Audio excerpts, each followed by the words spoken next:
York, you can hear me, right? I'll be with you soon. I'm not sad. Honestly, I can't wait. It's all I think about lately. I mean, we'll be together again. We'll get to discuss movies, food again. Everyone around here has bad taste. They don't understand things the way we do. It's a shitty world filled with shitty people. Oh, that reminds me. There are movie theaters and restaurants over there, right? As soon as I get there, let's go grab some peanut butter hamburgers and yogurt smoothies. I'm so excited, York.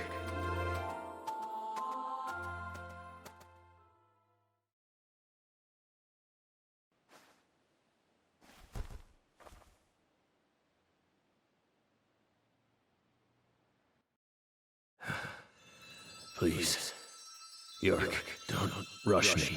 You just need to wait a bit longer. I still have one job left to do. I need to finish it. I have to. Or else I'd never be able to face you.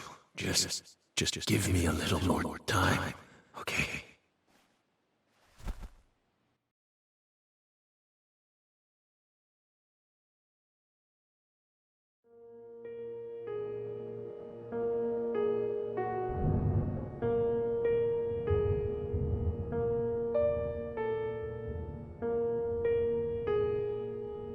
So, Lisa's mother, Galena Clarkson, confessed to murdering Lise.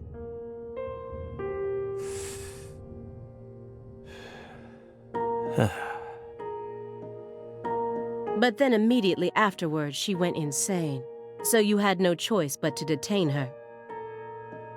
What a terribly convenient story. You were the first person to find the suspect hiding at a farm on the edge of town. And you even got her to confess to the crime, right then and there. Did anyone else get a chance to hear Galena's confession? Only us. How did you even find that shack in the first place?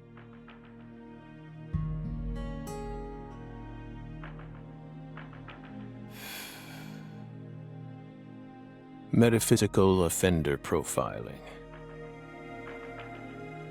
Meta what? Should I know this word?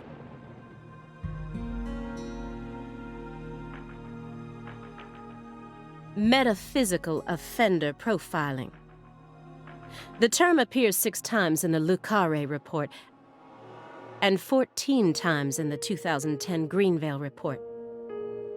As long as you're solving cases, the people in charge don't really care what sort of words you use. But we're different. You utilized a highly abnormal method to instantly hone in on a suspect. Then you did it again and again. And every time you used it, one term kept appearing in your files: metaphysical offender profiling. Mr. Morgan, would you mind explaining to us what this term means? We could try. But no matter what words we used, you'd never be able to understand. You see, it doesn't pertain to this side. Come, my fairy. Stop hiding back there and give them the explanation they so desire. What? You're too shy? Mr. Morgan? Mr. Morgan! Come on out. Don't be afraid. You can do it. Is that all you have to say? Don't underestimate me, Morgan.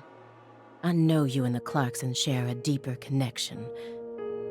Much deeper than how it appears on the surface. I need to shake him with something else that's directly connected to the Clarksons. I'm gonna jog his memory by force.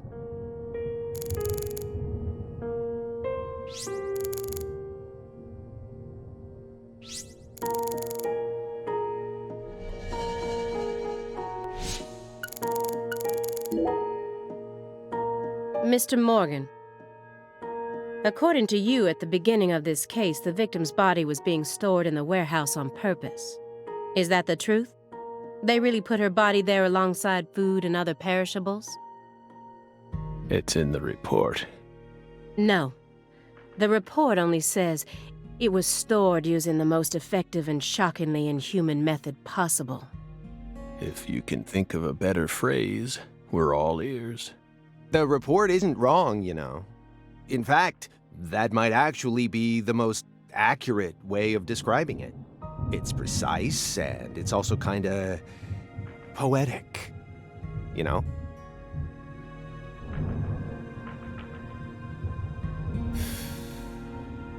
Wow, Simon. We never would have taken you for a poet.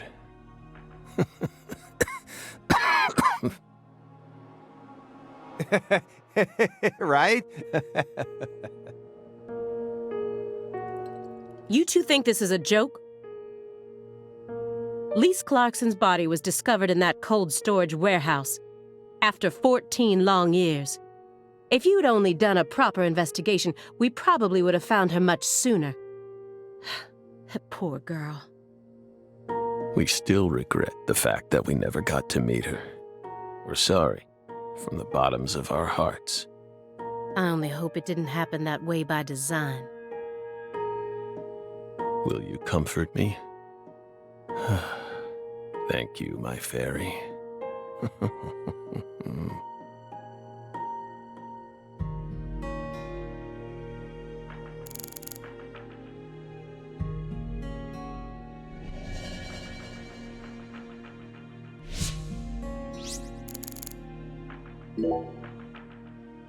Those letters look very old. The postmark suggests they were sent out from Louisiana. And I suspect that dragonfly mark belongs to the Clarkson family. Maybe. So what if it does? A stalker has been harassing Patricia Clarkson for several years now. Did you know about this? Constant silent phone calls, unmarked letters.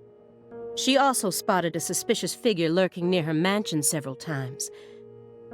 And just last week, her employees spotted a strange figure lurking in the vicinity. The day someone else coincidentally used your alias and traveled to Louisiana. That's very intriguing. Aligned symbolism. Lise Clarkson also reported being harassed by a stalker just before she was murdered. You're aware of this, correct? Because I didn't find any mention of this in your report. No direct connection to the case. That's what we must have thought. The visionary lies to himself, the liar only to others. Which are you? That's enough for now. This all has nothing to do with the case. Besides, there's no evidence that proves those letters are from her. Isn't that right, my fairy?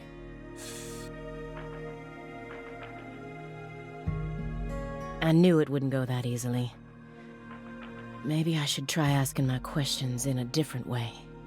I could use Agent Jones here.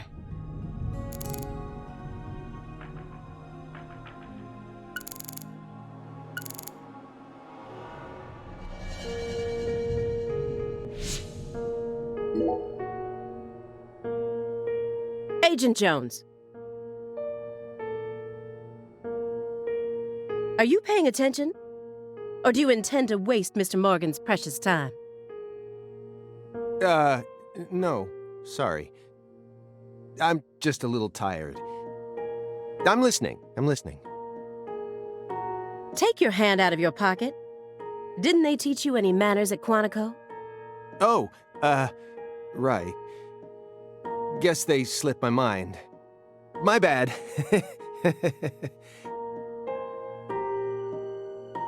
I'm actually kinda nervous. I'm not used to this sort of thing.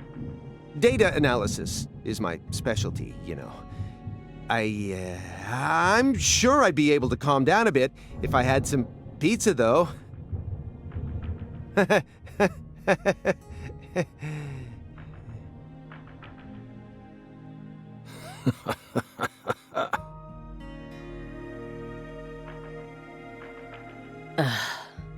FBI needs to do something about their lack of personnel.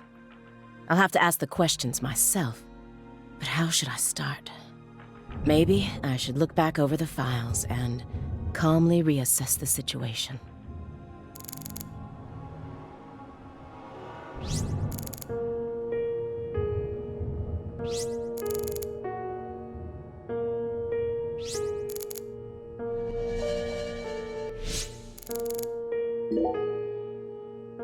After you arrested Galena Clarkson, you had a run-in with the Clarksons.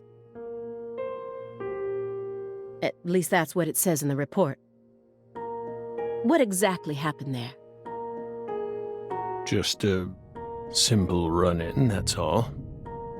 Nothing but a single phenomenon. Chasing hollow instances like that won't lead you closer to the truth. Truth doesn't work like that. A hollow phenomenon, which resulted in a mountain of corpses.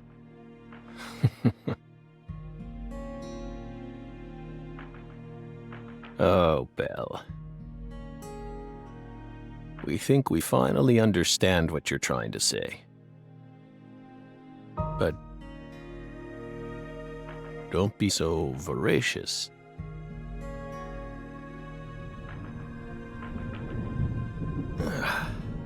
How about another cup of coffee? We've still got a long way to go yet.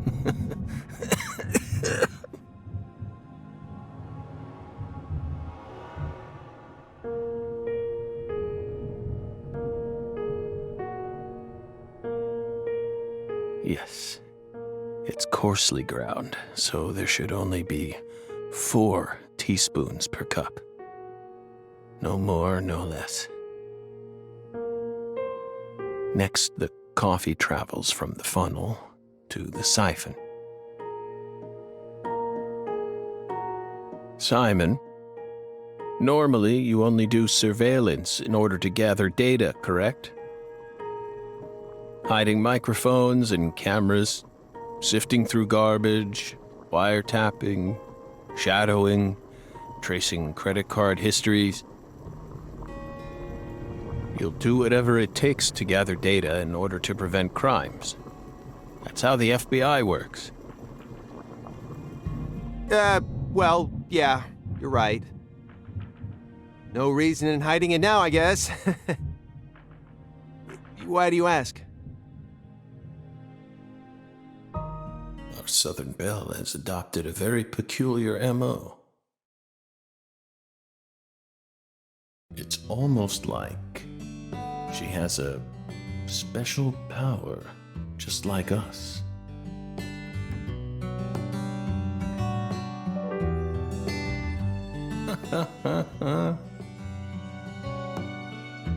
You've been watching us this entire time, haven't you, Belle? From that window. I don't need to answer that question. You came here on New Year's Eve, then spent 49 hours watching us until you returned to your hotel room last night. You observed us the entire time without sleep or rest. And you only ate once, some pizza delivered by Simon. Aside from that, you never drank any water or relieved yourself. You simply sat there and continued to watch us. You have visions, too, don't you? You came here solely to hear us talk, didn't you? But then, why bother watching us for over 2 days beforehand? You didn't come to talk with us. You came because you wanted to see this apartment with your own eyes. And because you're already convinced of something. Isn't that right? He who fights with monsters should see to it that he himself does not become a monster. And if you gaze long into an abyss, the abyss also gazes into you. But I... Oh. Coffee.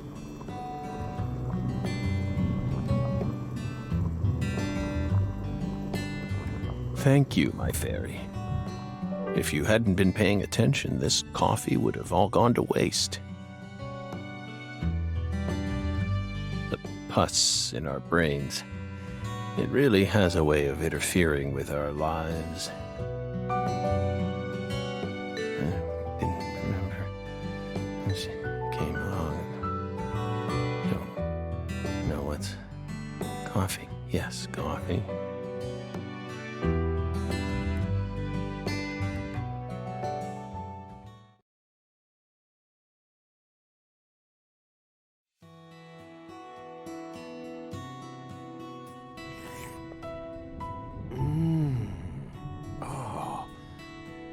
What the Christ? This is friggin' delicious. I thought I was gonna shit myself for a second there. Come on, Aaliyah, take a sip. Trust me, I'm not exaggerating here.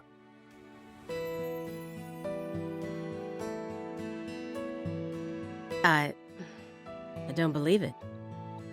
It's better than any coffee I've ever tasted. Of course it is. Coffee is a sacred drink. Coffee saved us.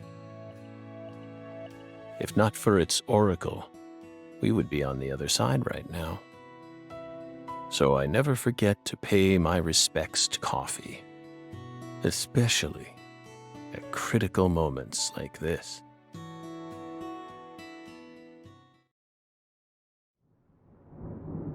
Big black cumulonimbus clouds are in the sky. And that sound. Thunder snow is coming.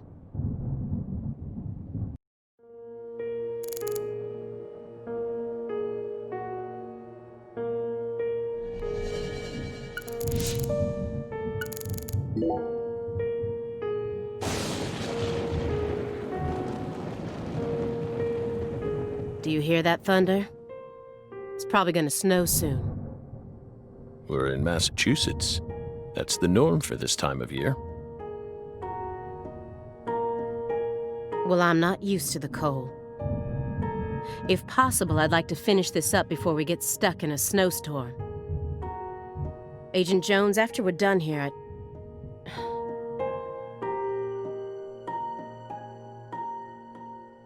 Agent Jones, is something the matter? Snap out of it. Oh, sorry. Yeah, I know. Do you? Then stop daydreaming. Okay. You just what?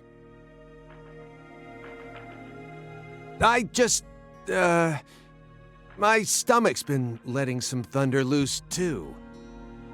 Thunder? That coffee was just so good, It what? We don't have all day here. The coffee was just so good, it, summoned forth a massive tsunami from within me. Excuse me? What is wrong with you? Now is really not the time for this. Right door at the end of the hallway. Thanks, pal. Hold on. You can make it. We can do this. It's not very far.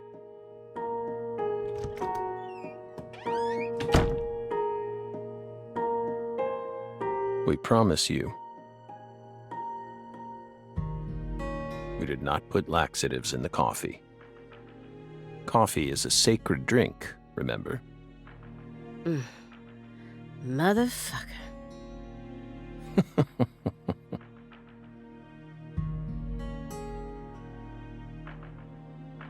There's no doubt that the report omitted information linking Morgan to the Clarksons. I need to get him to confess. Oh yeah. That reminds me. There's a secret weapon in Agent Jones's briefcase.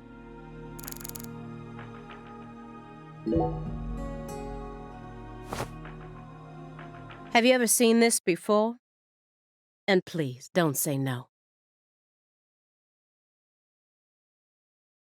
Sang Rouge. The drug we once chased. What about it? Sang Rouge is still circulating.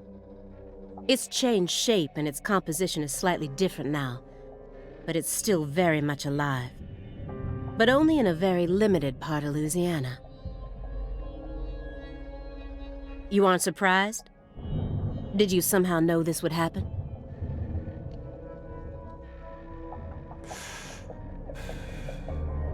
Copies of another drug being circulated isn't exactly a rare case. But Sang Rouge is special. The inimitable Enigma powder, the origin. It has many names, and no one was ever able to copy it. We've also been trying to figure out what it's made from ever since it appeared, but it's impossible to analyze.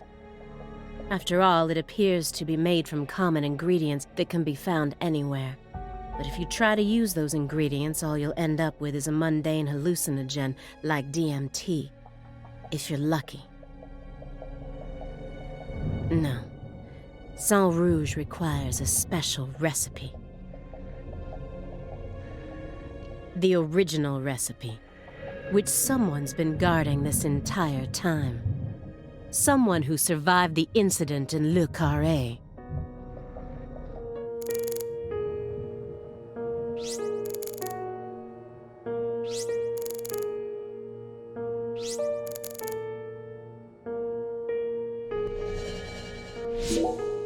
Immediately after they found Lisa's body, I went to go see Patricia. In order to interrogate her, of course. So you told us. But I was unable to meet with her. She refused to speak with you, didn't she? That's so like her. No, she didn't get the chance to. You see, she's gone missing. What? To put it more accurately, no one's seen her since the afternoon of the 28th. According to her employees, she shut herself up in her room for several months before she disappeared. But since that sort of thing happened often, they didn't think anything of it. On the morning of New Year's Eve, they noticed her window was open, and when they went up to check on her, she was gone. But no one knows how long her window had been open for. This is just my hypothesis, but on December 28th, a strange man visited Le Carré and was spotted near her mansion. That man must have found some way to lure Patricia into his car, the '89 Cadillac that he bought used. Then, the two of them drove north to Trenton, where they boarded a train to Boston.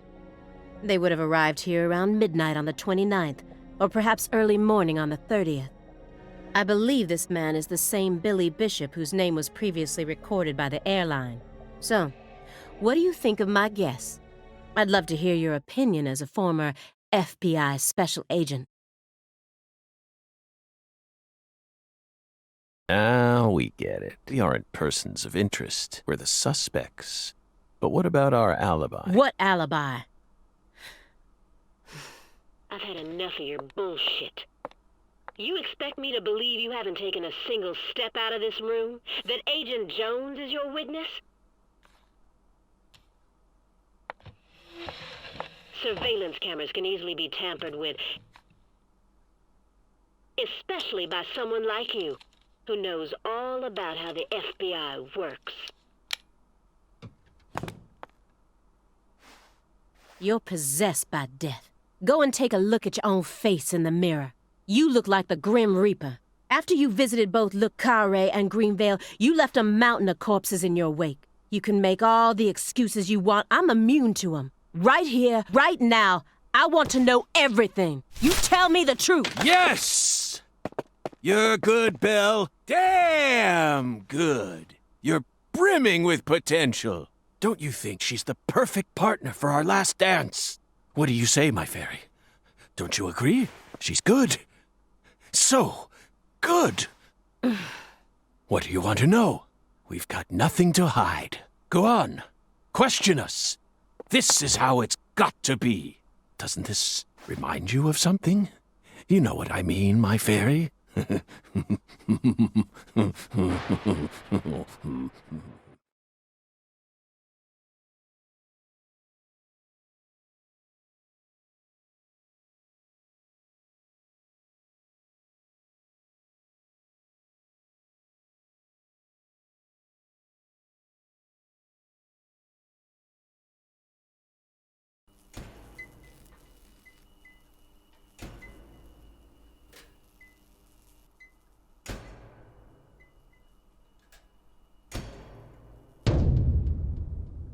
Son of a... How did this happen in my town? God damn it!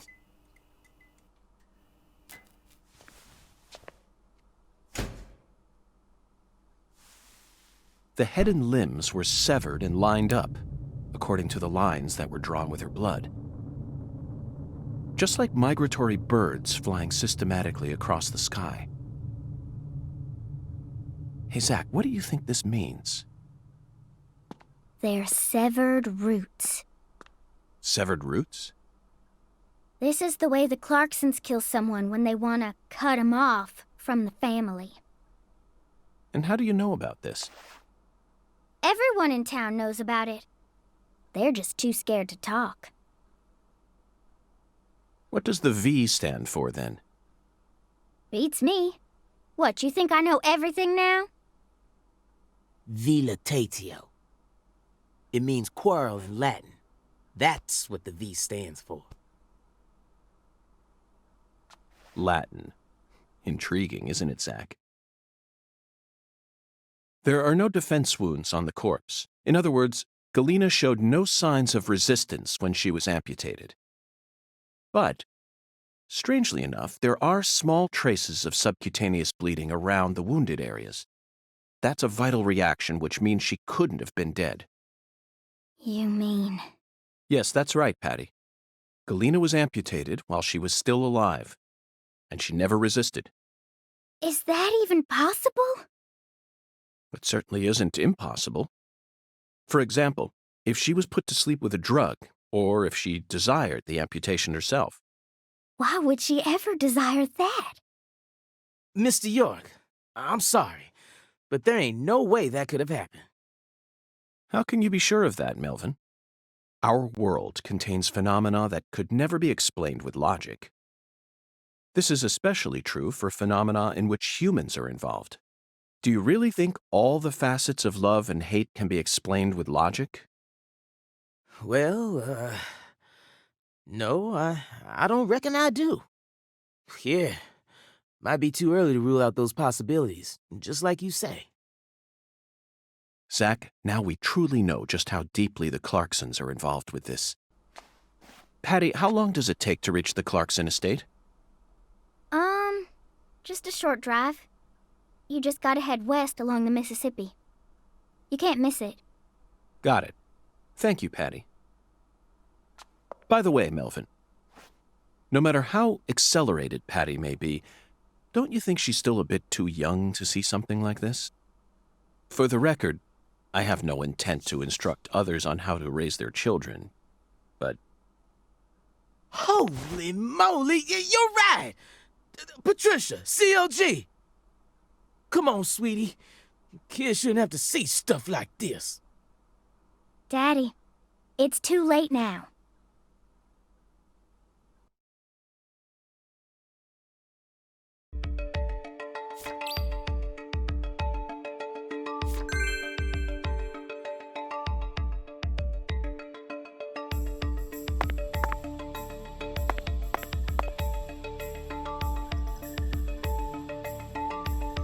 You sure you okay, CLG? I'm fine. Besides, I'm used to seeing stuff like that on CSI. You're the one who looks pale, Daddy. Well, it did shake me up a little. But I'll be back to normal in no time. Sorry about that, Mr. York. What say we rest in the interrogation room till we all calm down, CLG?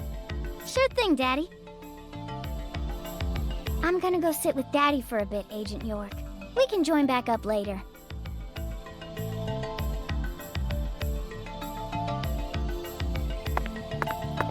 Galena killed her daughter, so her family cut ties with her. Do you really think that's what happened here, Zach? If this is truly the ritual that the Clarksons used to cut ties with someone, why would they go out of their way to do it here, in a holding cell? They could have easily done it after we released her. And judging from how Danny Clarkson was acting, I think it's clear that he really loved Galena.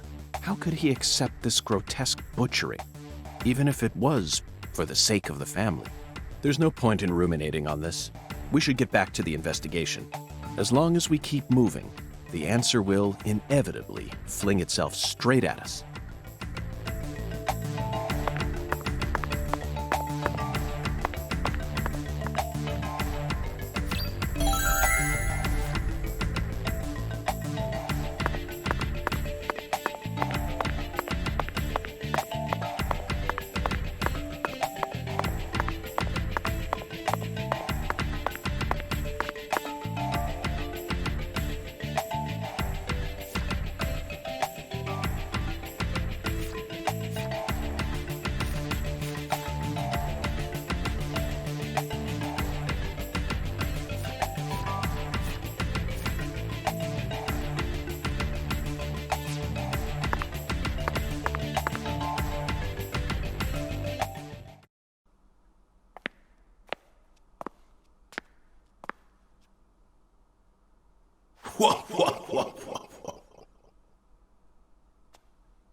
You found the flying serpent.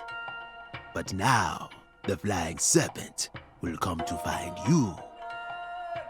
Yeah, that sounds right. And it looks like this flying serpent is a venomous one. Some become feasts, while others are eaten alive. Which fate would you prefer? Both sound marvelous, but let me check with Zach. A fine answer.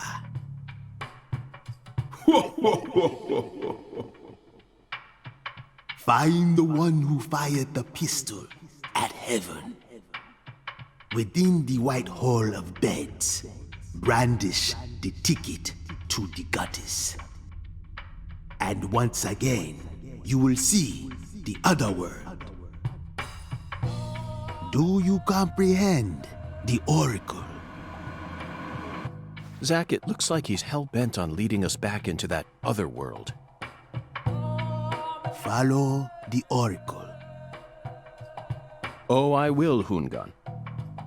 There are only two types of things in our world. Things that should be resisted and things that should be accepted. And I believe this oracle is something to accept.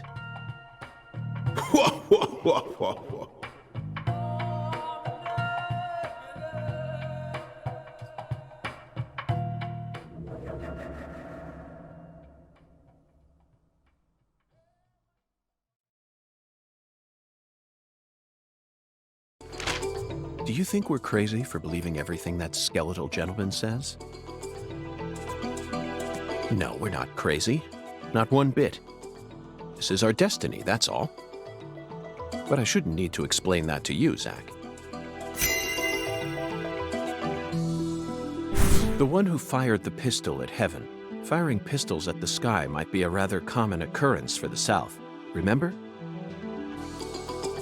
Young Guns.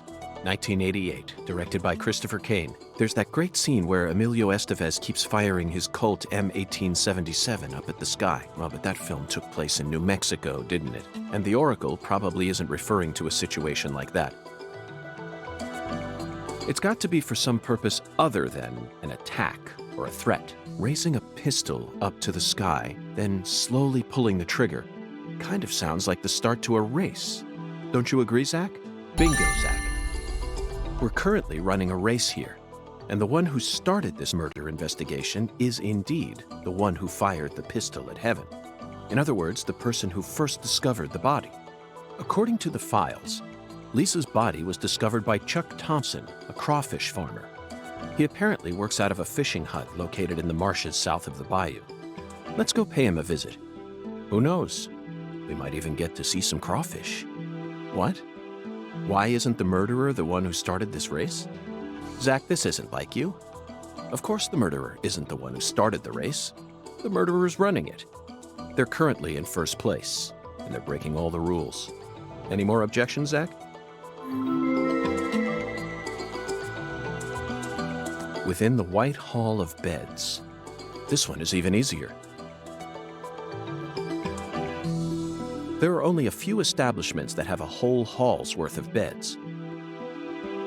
Especially in a small town like this. I'm sure you've already got a pretty good idea about what the answer is, Zach. Beds all lined up. Only an amateur would hear that and think it must be referring to a brothel.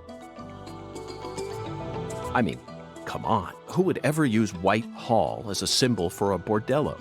No, a white house refers to the same place no matter what country you're in. You really think that's a White Hall? Sorry, but I have to disagree. There's a more obvious answer out there. A place that anyone would think of when they hear the words White Hall. I mean, come on. You never disappoint me, Zach. It's a medical facility.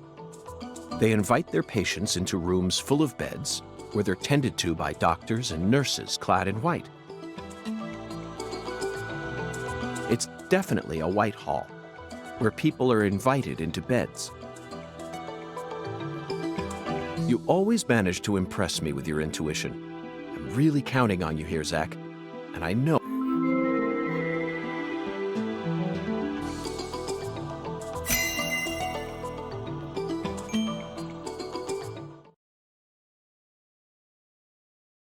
Agent York, you're trying to leave without your trustworthy assistant? Hello there, Patty. I'd never attempt such a thing. I was simply engaging in a battle of wits with Hoongan while I waited for you. Hoongan? Yes, the skeletal gentleman in the top hat. Not that story again. Is this how you always conduct your investigations? This is the way I work. I bet you can't find a single partner, not even in the entire FBI. That's not true. I always work together with Zach. Oh, right. Zach. Don't worry. I'll be your partner while you're here in our town. Now, let's go investigate.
How's your mama?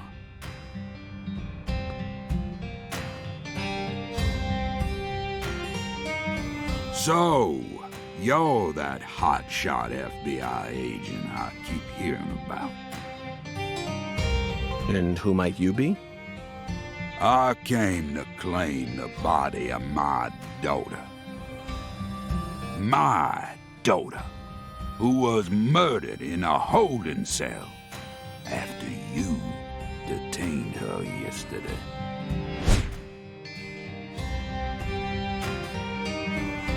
Zach, I wasn't expecting to run into the final boss this early.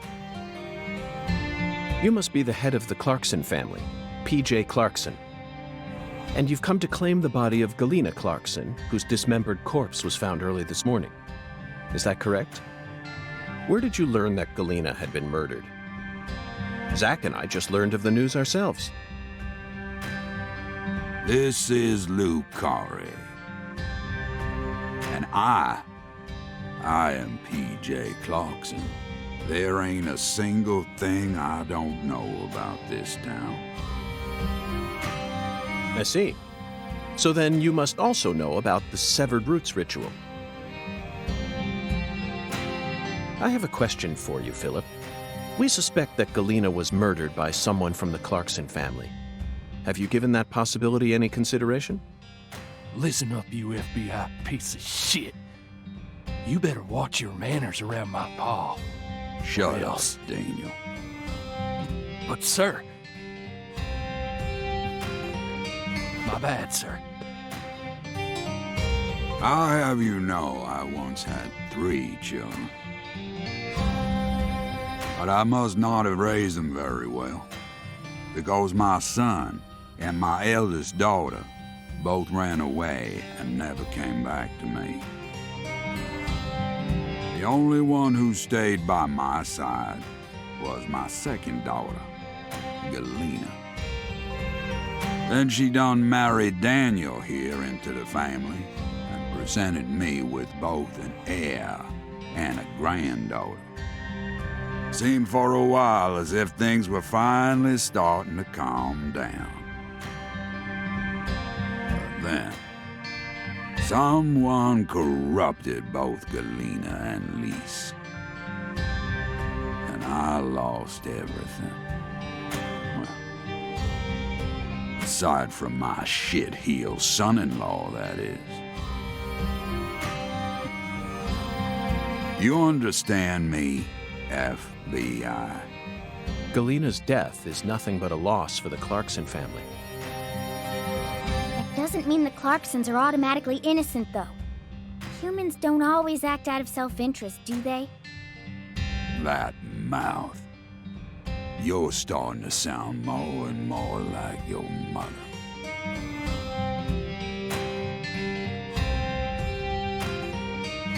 We're leaving, Daniel. What? But my treasure...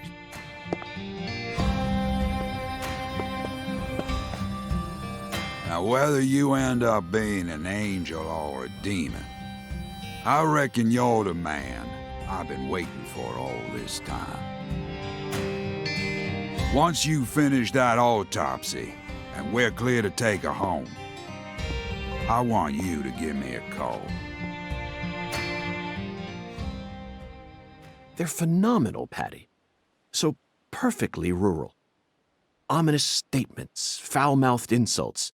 This town possesses a complicated system of communication that you just can't find in the city. Work-centric emails are so cold and lifeless. This is what true human connections feel like. Connections as visceral as blood itself. So, Agent York, what's next on your agenda? The last boss may have gotten the jump on us, Patty, but I didn't let him shake my resolve. I intend to obey the skeletal gentleman's oracles, and that's that. First, we should head to either the home of the person who discovered Lisa's body or to the town's medical facility. Well, Zach, what do you think?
Okay, Zach. It's time to put our skills to the test.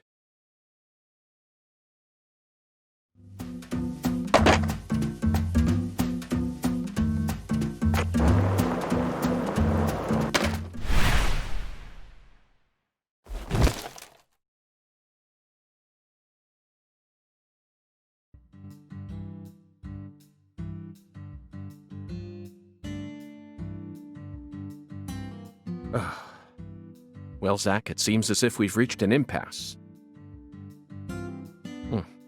I'm afraid we won't be able to proceed any further like this. Lucari Tiger to DC Eagle? Is everything alright?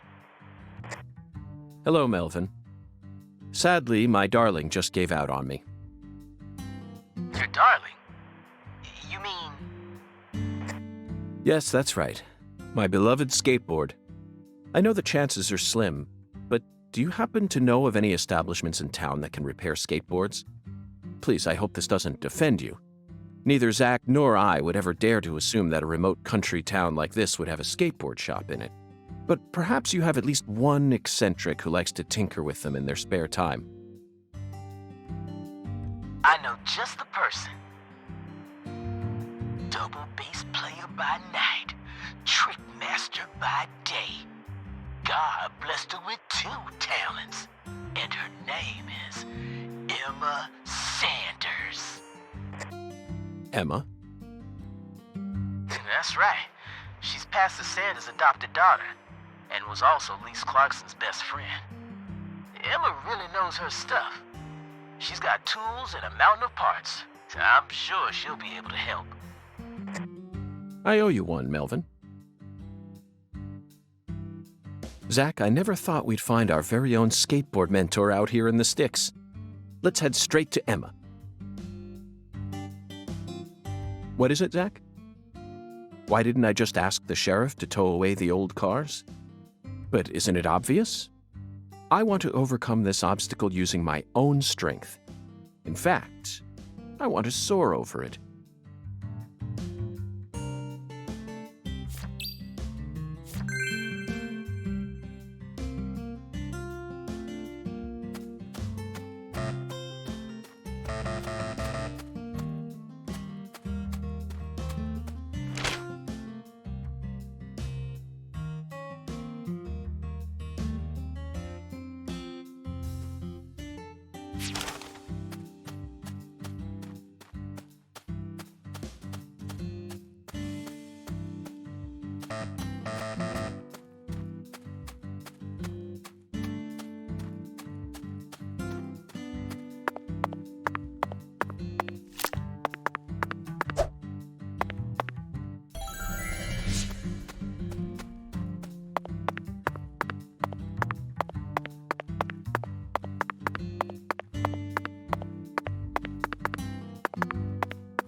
Hey, Agent York.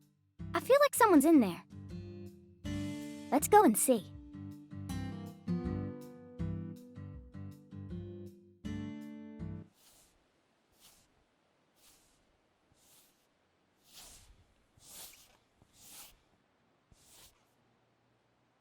Huh? What do y'all want? I'm kind of busy here. Hi there. Are you Emma? Yeah, who are you? Francis York Morgan. I'm an FBI special agent. Please call me York. That's what everyone calls me. Agent York?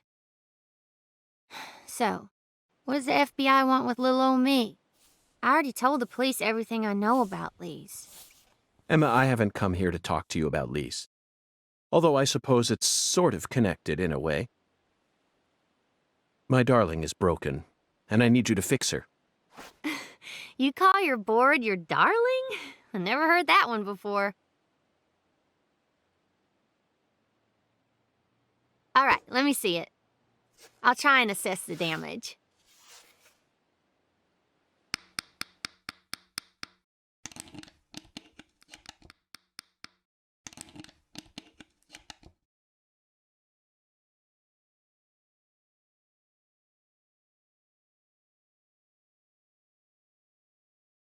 I replaced all your trucks, wheels, and gave you some brand new deck tape. Also, you were missing a tail guard, so I put one on for you. That way you should be able to do a few tricks here and there without any risk of damage. Well, what do you think? It's beautiful, Emma. The wheels were scraped down and the base plate screws were all about to fall out. Oh, and the axles were also warped. It was pretty much in critical condition. Now, what I want to know is, how did it get that way? Well, my car was stolen on my way here from Houston. So, I switched over to my darling and rode her here instead. You know, you're crazier than you look. Emma, would you mind answering another crazy question for me? I want to use this board to soar, literally. Would you mind teaching me a trick that would allow me to do so? You mean you want to do a wally? Ooh, well, I'd be happy to teach you how, but it's too cramped in here. Oh, I know where we should go. You want to learn too? You sure? Seems like you're interested. Whatever. I know you're just gonna come along anyway. So you should at least learn the basics.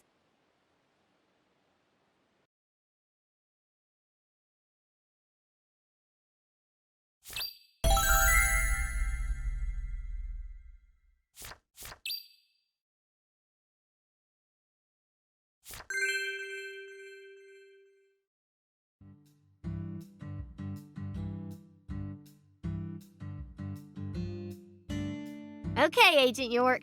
Now we should have enough room to practice. I'll show you how it's done first, then you just practice till you learn how to do it, okay?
Yeah. Thank you, Emma. I only learned that new trick thanks to your guidance. Now I'm sure that Zach and I will be able to reach our destination without any trouble at all. Thank you for assisting in the investigation. Glad to be of service. If your board breaks again, or you feel like customizing it a bit more, just stop on by my workshop. I'm pretty much always there during the day. I'm also taking some time off school because of what happened with Lise. Skating and playing music are the only things that help me escape the pain of losing her.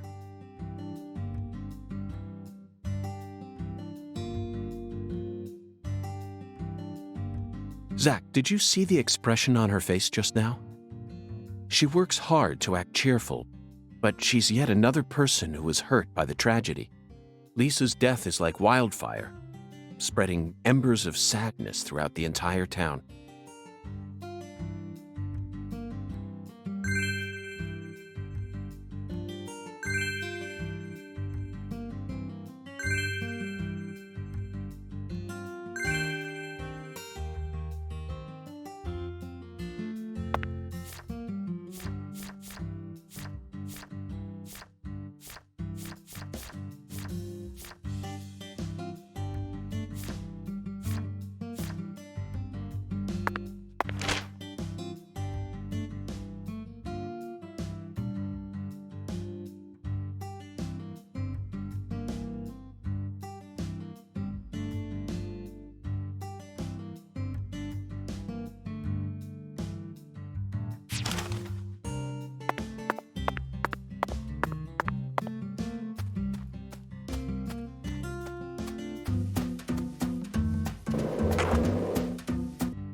Were you thinking about Galena too?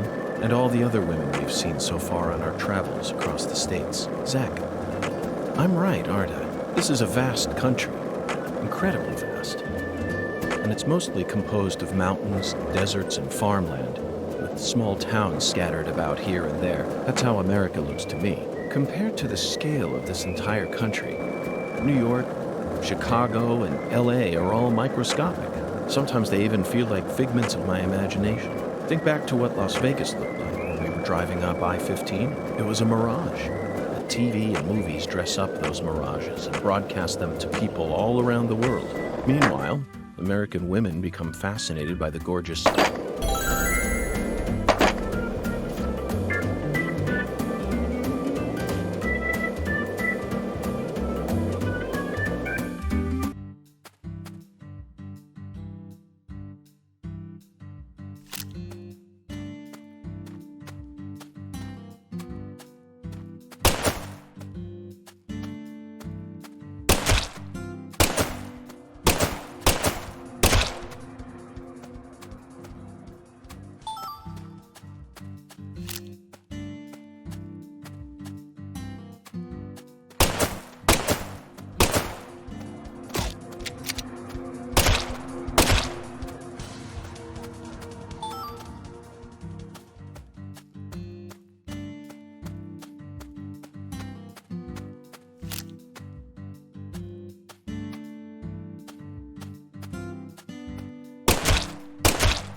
Okay, Patty.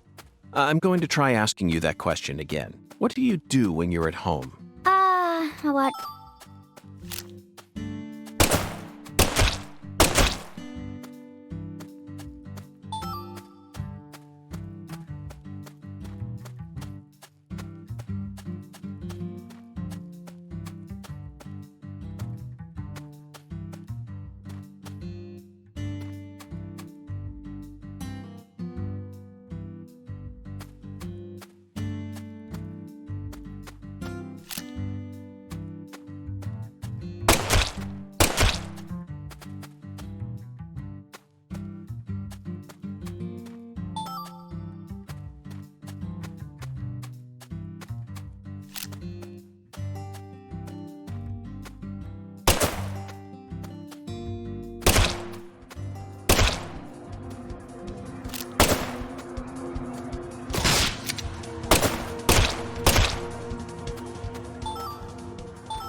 Agent York, are you sure you really want to talk to this guy? He kind of scares me. Patty, there's no need to worry. Just hide behind me and you'll be fine.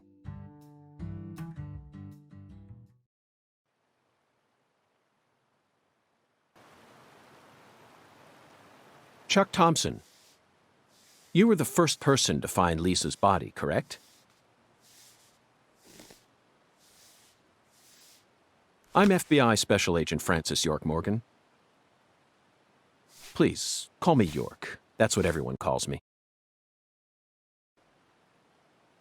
Agent York. Seems like he ain't in the mood for talking.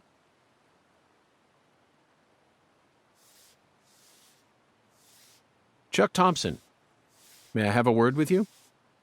I'm looking for the one who fired the pistol at Heaven.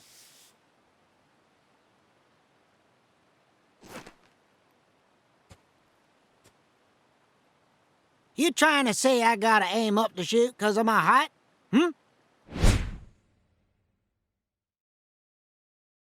Not at all. I was merely quoting the skeletal gentleman's oracle. Skeletal gentleman? You ain't making a lick of sense. What do you all want anyway? What do y'all come here to waste my precious time for? I'm currently running a race around town thanks to you, who fired the starting shot. The murderer and I are competing to see who can cross the finish line first. Unfortunately, the murderer got a generous head start on me. If he gets away from me, I'll lose. But if I can catch up to him, then I'm sure I'll win.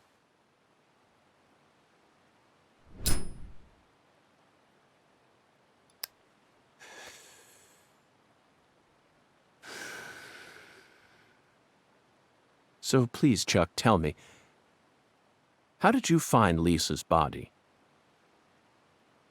Her body was hidden under a bridge on the bayou, very close to the Mississippi River. It's got to be at least a few miles away from your farm in this swamp, right? Oh, the Clarksons are the folks who gave me the damn permission to find crawdaddies here in the first place. Now, why the hell would I ever want to kill that little girl? Then what were you doing out there? You know, lately I've been seeing a queer boat around these parts. It ain't too big. Probably only holds 5 or 6, and it's got a deep draft. Assholes think they can just drive right through my turf, right through my dang crawdad farm. So you gave chase, which led you to Lisa's body? Yeah, that's right. Fucking poachers. Where did the poachers go? Oh, hell if I know. Fog was thick that day, thicker than usual. So I lose sight of them. The next thing I know, I'm under that goddamn bridge. Then I felt a chill run up my spine. And I knew. So I drove up to the bank and got out. And there she was, strung up on that there altar.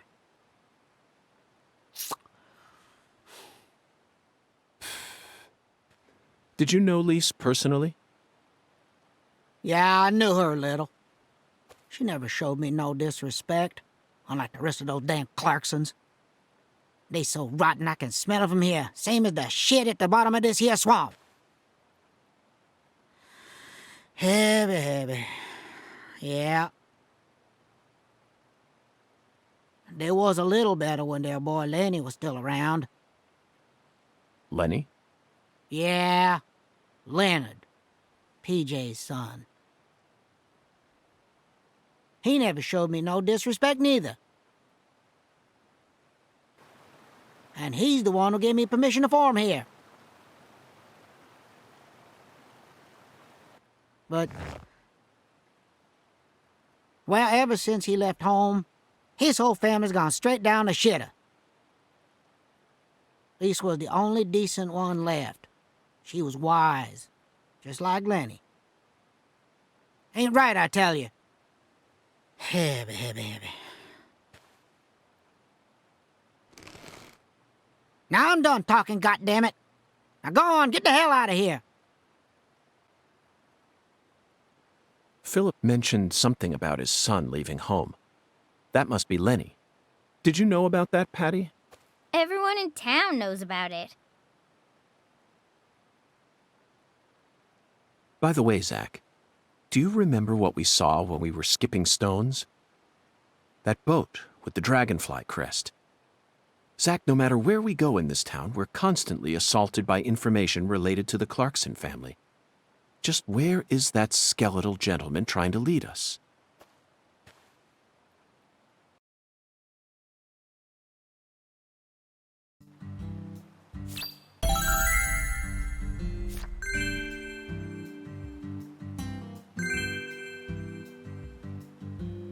We successfully found the one who fired the pistol at Heaven. Now we need to visit the White Hall of Beds. You know, Zach, it almost feels like we're orienteering here. Doesn't it remind you of our training in Quantico?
smarty pants.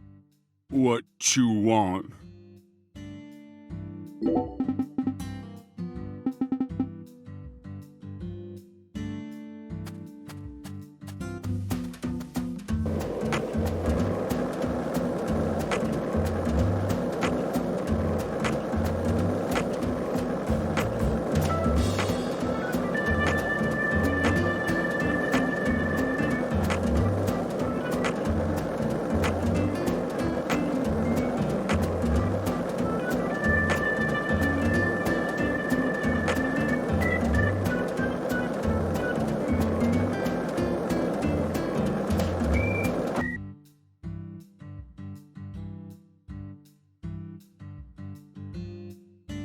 Hey, Agent York. Just so you know, dealing with Pastor Sanders is gonna be a big pain in the butt. A big pain in the butt? That's what I said. But I guess you have no choice but to obey your oracle, huh?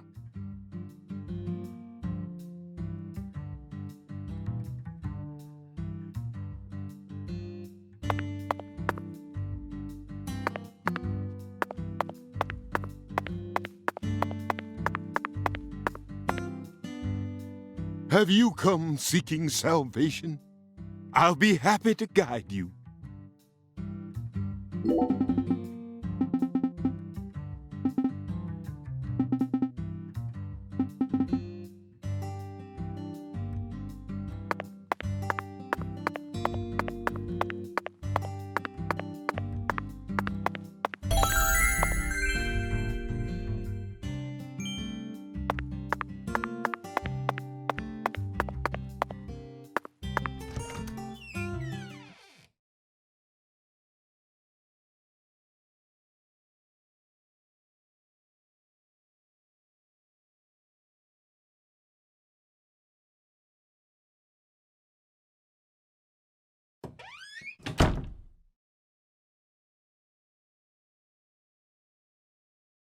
I don't like hospitals.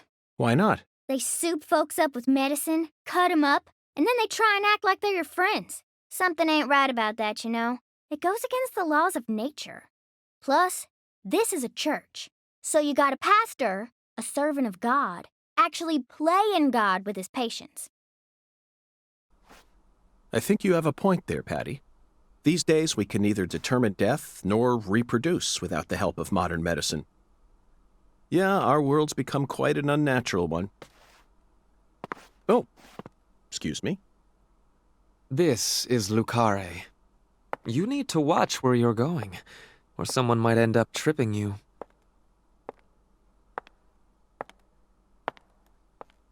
Zach, it's her. The stylish woman who watched Lise die.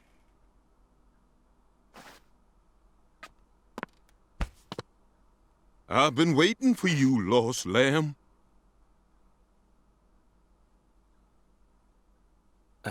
Hi there, Pastor. Would you mind letting go of me? I'm in a bit of a hurry right now. So pitiful. The Lord hungers. Here we go again. What? Pitiful. Truly pitiful, my little lamb. No, neither Zach nor I... Oh, so pitiful. So pitiful, just pitiful. The Lord hungers. 1 can of Spam, 1 can of red beans, and 1 can of spinach. You are to offer up the taboo trinity. Taboo? Don't you mean the holy... Oh, how I pity you. Unlike us humans, the Lord never errs. Now, my pitiful agent, bring forth the taboo trinity at once. For it is the will of the Lord our God. See? I told you this was gonna be a pain in the butt. But Zach and I need to go after that stylish woman. Too late now. We need to obey God's will. The Lord hungers! Come on, hurry it up. We need to go. Well, Zach, I don't know what to say. First an oracle, and now an order from God? Maybe this is the trial that will yield the ticket to the goddess. Either way, it looks like we have no choice but to gather the taboo trinity. I guess it just goes to show that small towns are always filled with the bizarre and unpredictable.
Okay, hold on.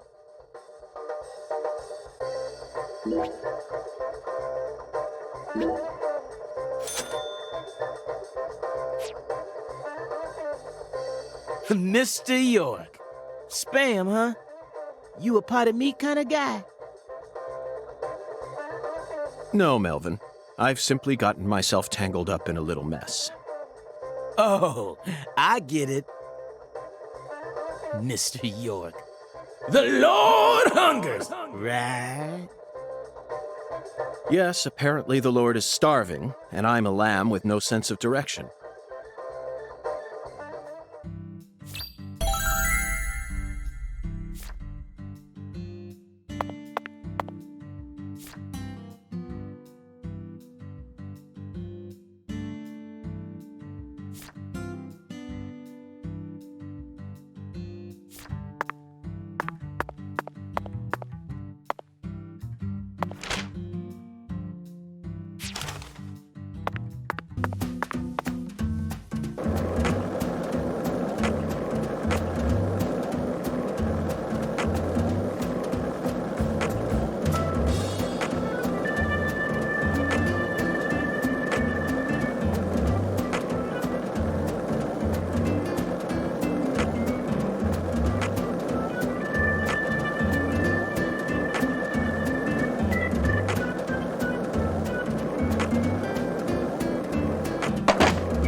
Do you carry any canned goods here?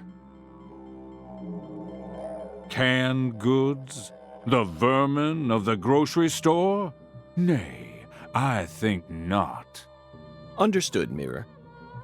Well then, if you'll excuse me. Wait!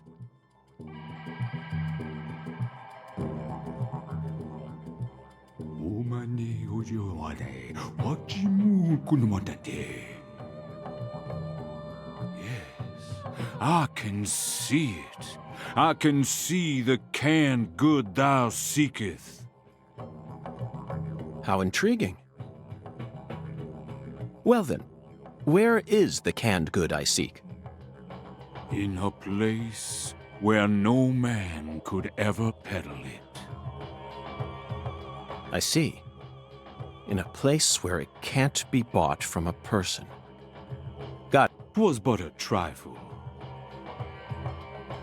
For the Lord hungers, doth he not?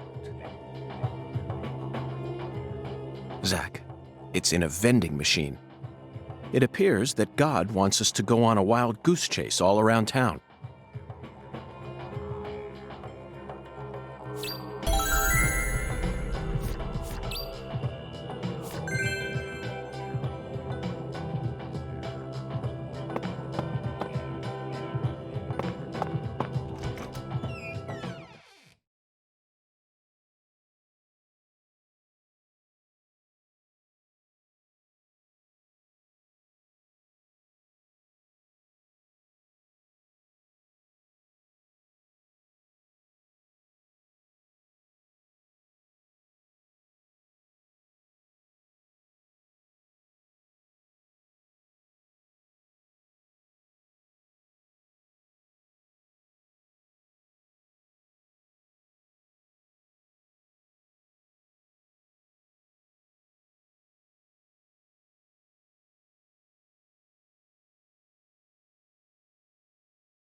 Not a single can of spinach in sight, Zach. Let's try somewhere else.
The air out there don't feel right today. You feel it too, honey?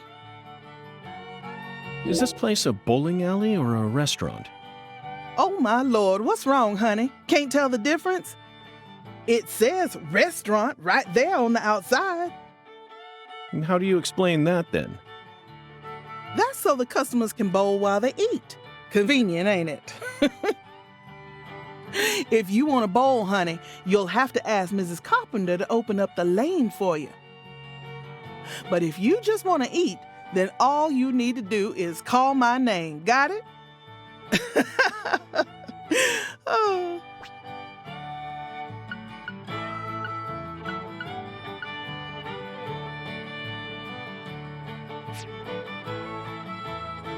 Alexis, could I have some red beans and rice? Oh, my Lord. Sorry, honey, but no can do. We only serve red beans and rice on Mondays. That's a meal you eat when you're busy, like folks usually are on Monday. It's been a tradition here in Louisiana for as long as I can remember. Wait, honey, don't tell me. You're the type who does your laundry every day? Oh. Tradition, Zach. This is it. The Deep South. Louisiana. We need to obey tradition here and come back on Monday.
If this town has a symbol, it's got to be that bridge hanging over the bayou.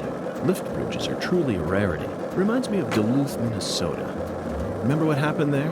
That man went to such great lengths to collect his victims' tongues. You know, the one who would French kiss them every day as they slowly decomposed. As I drove him to the station after his arrest, he started lecturing me on the proper way to give someone a kiss. Anyway, back to Duluth. They have a famous lift bridge there called the Aerial Lift Bridge. The lift bridge here is the first one we've seen since then, but this one looks a lot smaller than the Aerial Lift Bridge. Its smaller size was most likely chosen due to the width of the river and the sea level of this area. The height and structure of a bridge is what determines which sort of boats can travel down the river. Normal bridges' base heights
Hey, want to talk about bridges?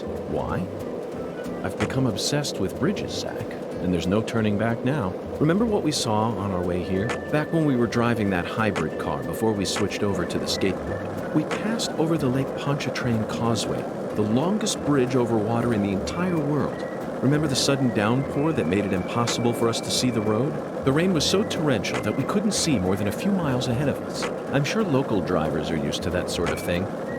They were all going normal speeds. I'll bet that scene reminded you of a certain film, or perhaps a certain person. Violent City, 1970, directed by Sergio Solima. I only ever saw it on TV when I was a kid, so I don't remember it very well. But I definitely remember that it featured a bridge, a long bridge. During the New Orleans part, that's the one thing I remember. That bridge must have been the Lake Pontchartrain Causeway. And the film starred Charles Bronson. Charles Bronson. Charles Bronson. What an amazing sound. You couldn't possibly find another man whose name matches his appearance so perfectly. Yes, of course I know that Charles Bronson isn't his real name. Charles Dennis Buczynski. That's his real name. But he's Bronson. Period. Zach, what's...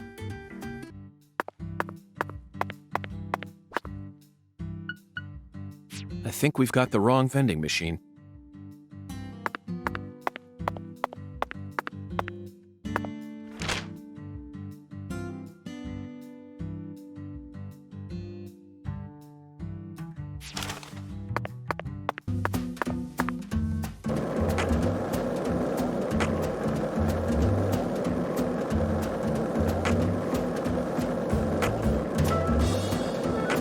Were you thinking about Galena too? And all the other women we've seen so far on our travels across the states? Zach, I'm right, aren't I? This is a vast country. Incredibly vast. And it's mostly composed of mountains, deserts, and farmland, with small towns scattered about here and there. That's how America looks to me. Compared to the scale of this entire country, New York, Chicago, and LA are all microscopic. Sometimes they even feel like figments of my imagination.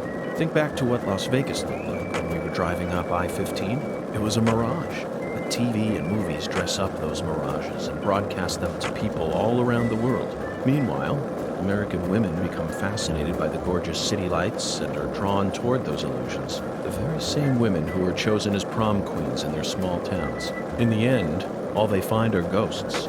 Once their eyes adjust to that blinding light, they realize there's nothing but vanity and lust surrounding them. They finally figure out that it was all in their heads.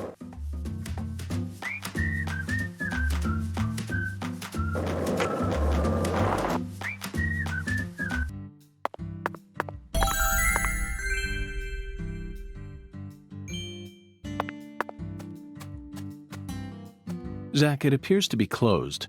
Let's come back during business hours.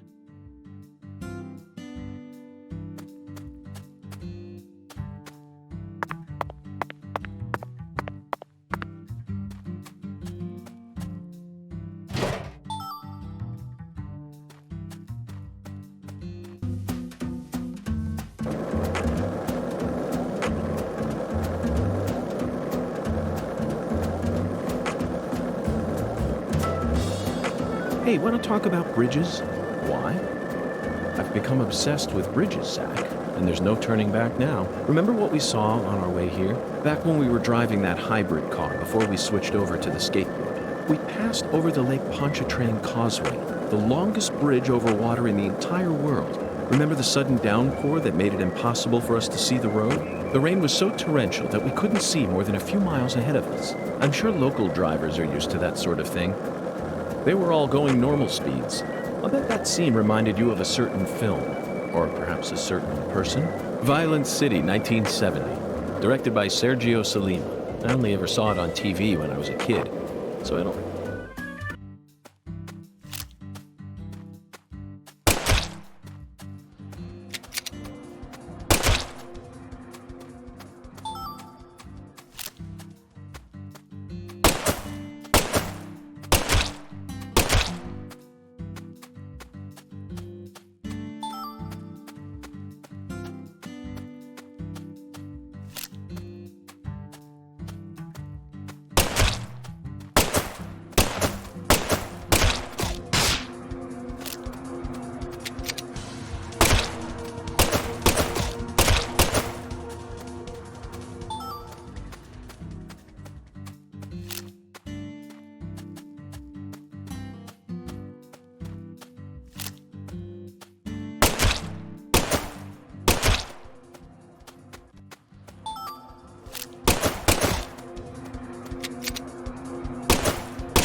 Hey, Zach. No, nothing. Just felt like saying that.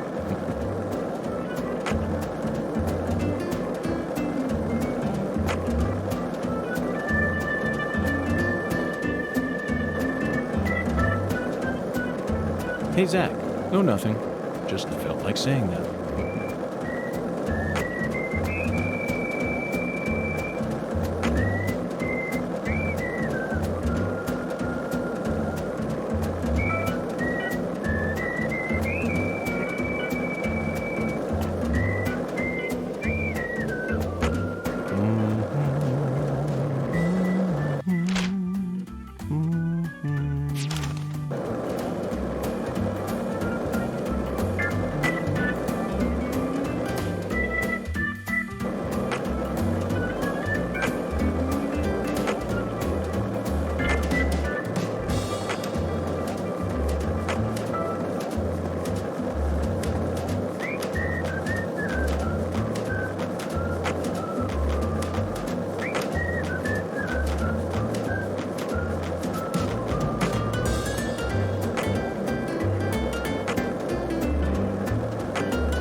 I think we've got the wrong vending machine.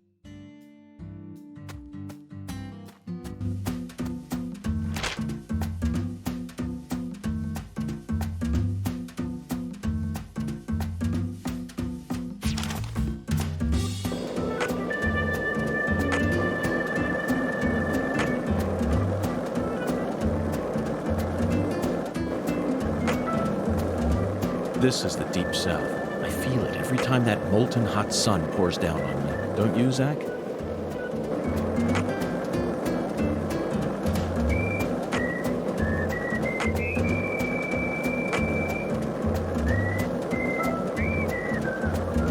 This is the Deep South. I feel it every time that molten hot sun pours down on me. Don't you, Zach?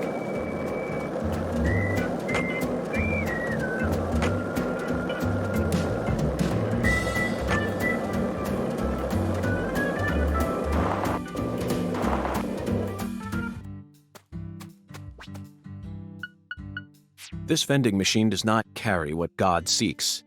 Let's move on, Zach.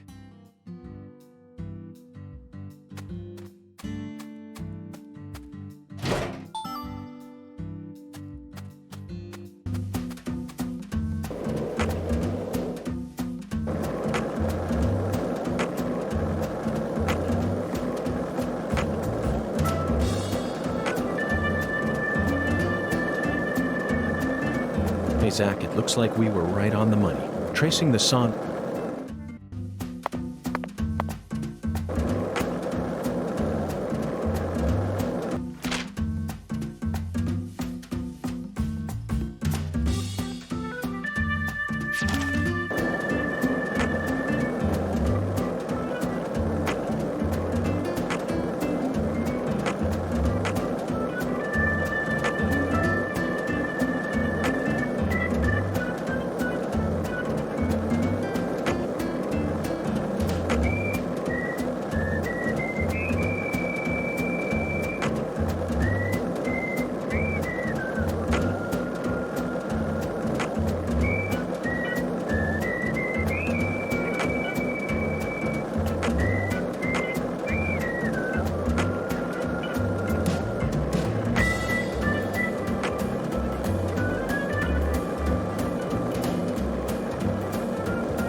Not a single can of spinach in sight, Zach. Let's try somewhere else.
This vending machine does not carry what God seeks.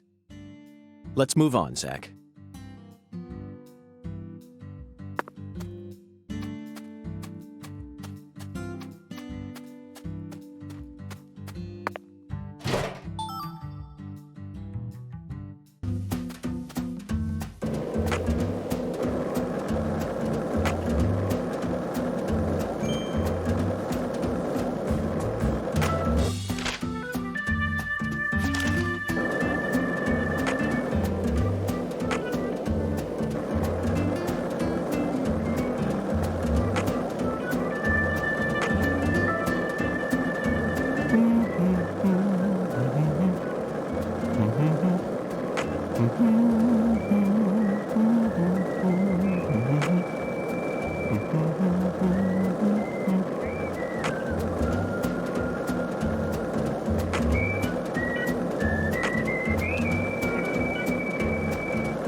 If this town has a symbol, it's got to be that bridge hanging over the bayou.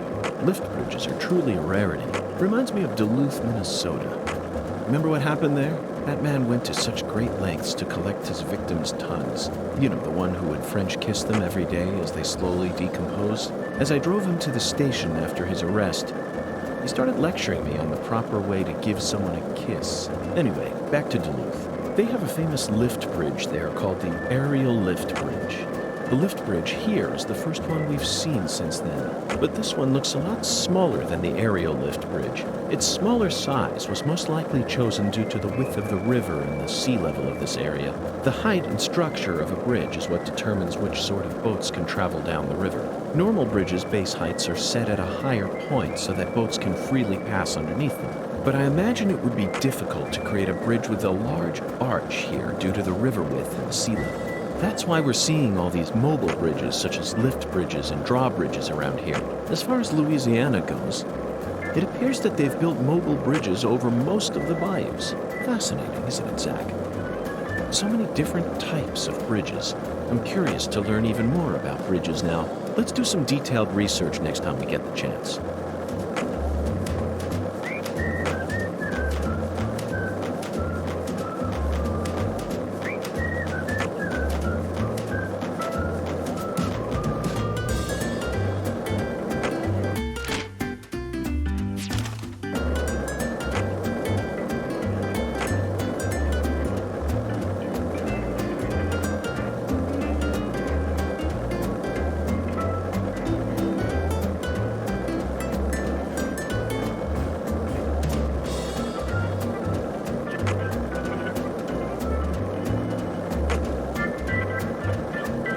Hey, Zach, it looks like we were right on the money.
Looks like a case of bad timing, Zach.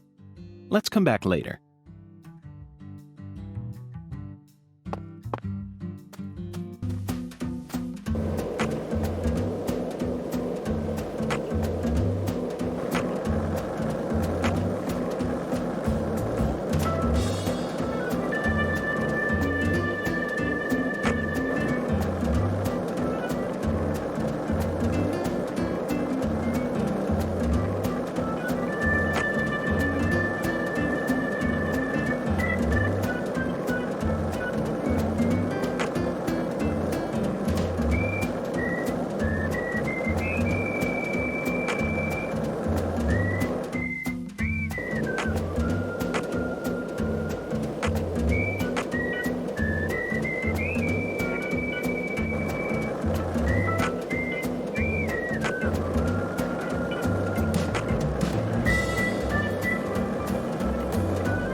Zach, we finally found our can of spinach.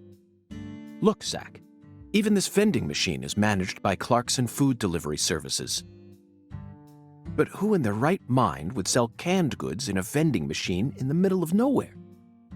I only hope that it's not expired.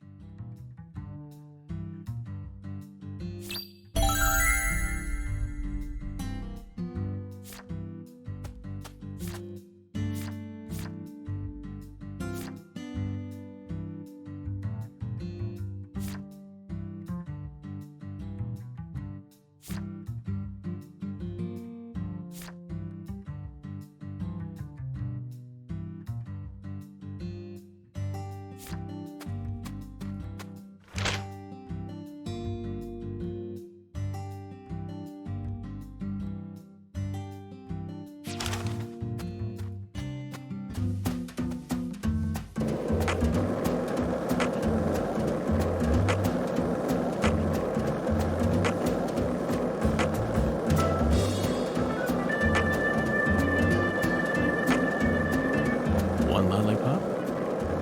2 lollipops? 3 lollipops? Don't mind me, Zach. This is how I wake myself up.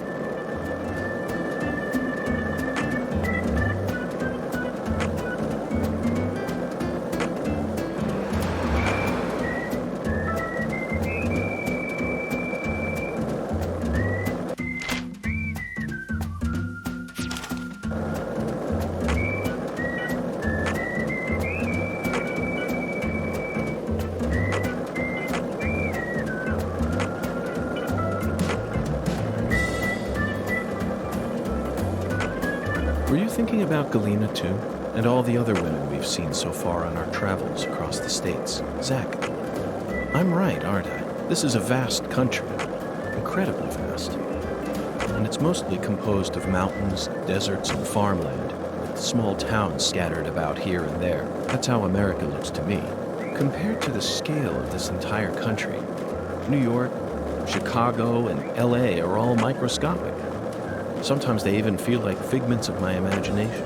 Think back to what Las Vegas looked like when we were driving up I-15. It was a mirage. The TV and movies dress up those mirages.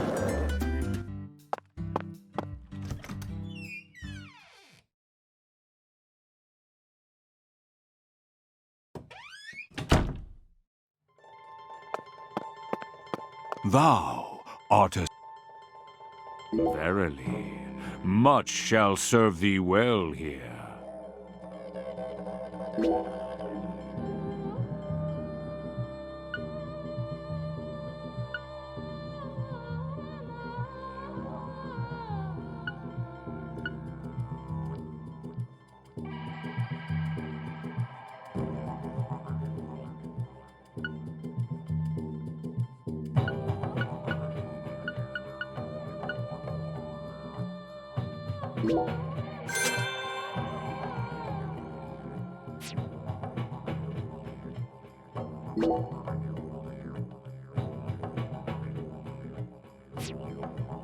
Where's the thing I just bought?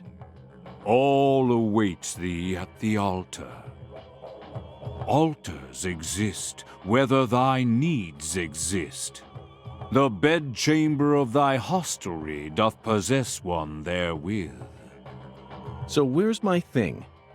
All altars lead to the other realm. Thusly, all periapts in thy possession may be confirmed at any altar. The other realm? Forsooth. Any mirror may metamorphose into an entrance to the other realm. Prithee, say thou doth grasp this wisdom. You can see the same world as the skeletal gentleman? I am the mirror. As my name doth suggest, I am the looking-glass given flesh. Zach, it appears that there's still a lot about this world that we don't understand. This is the deep south. There's no telling what might happen next.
What's the buzz, Mr. FBI Special Agent?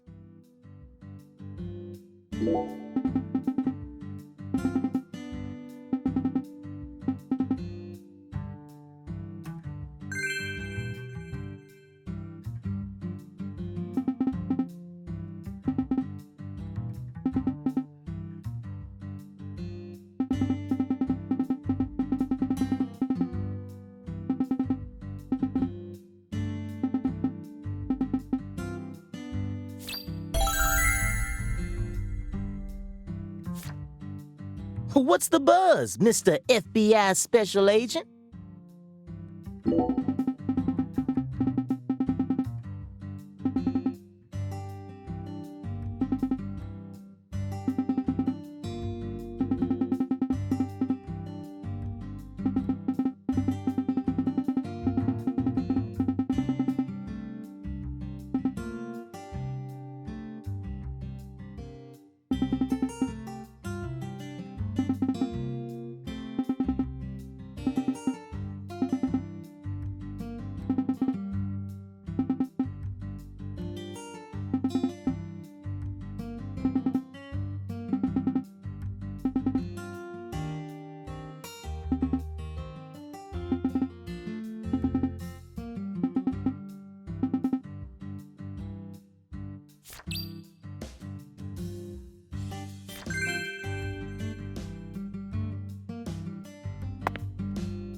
What a strange feeling.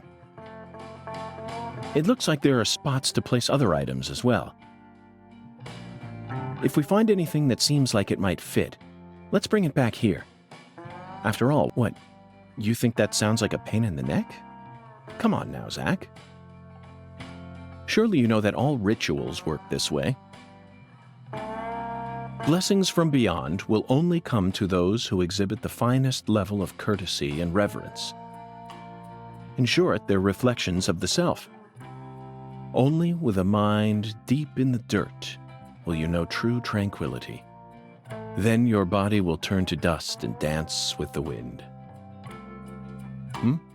Who came up with that quote? That one was all me, Zach.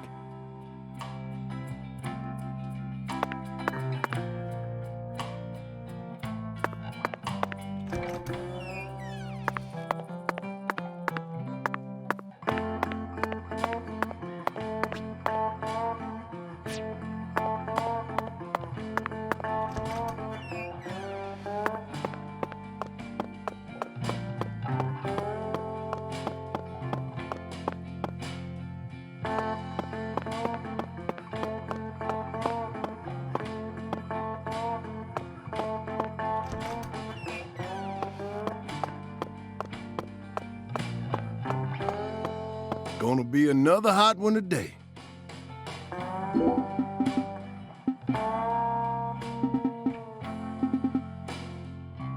Gonna be another hot one today.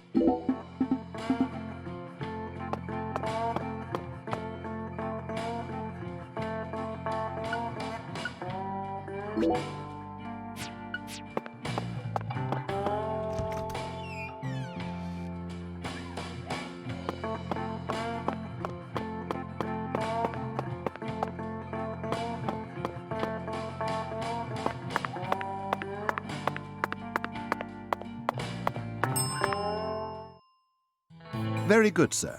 Please, come right this way. Serving you is my greatest pleasure, sir. Please do let me know if there is any other way for me to assist you.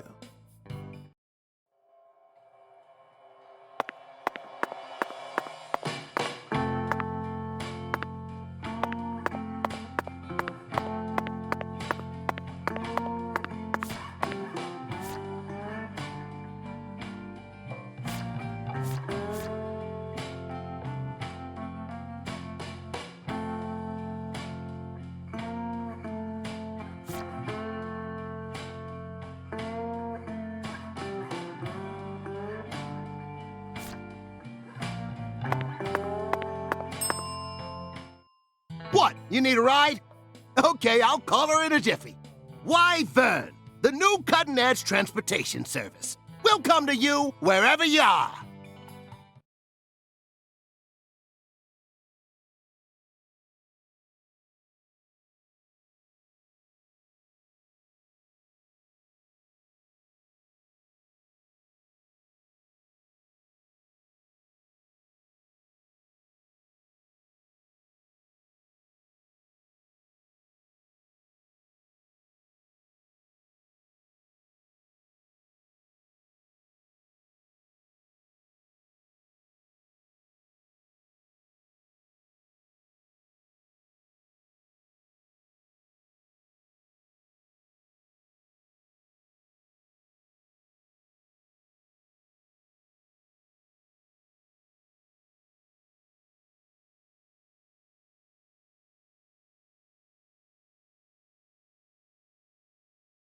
How's the investigation coming?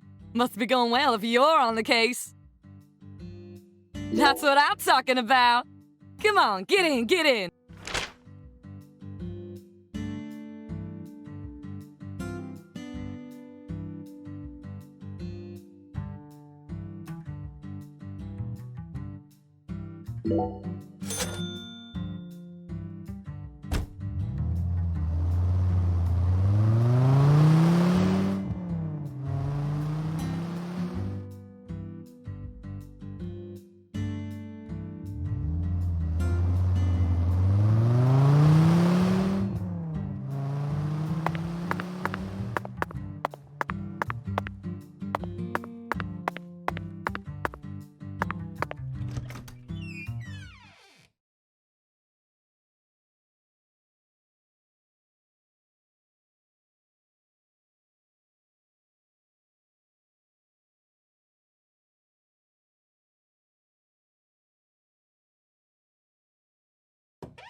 Have you come seeking salvation?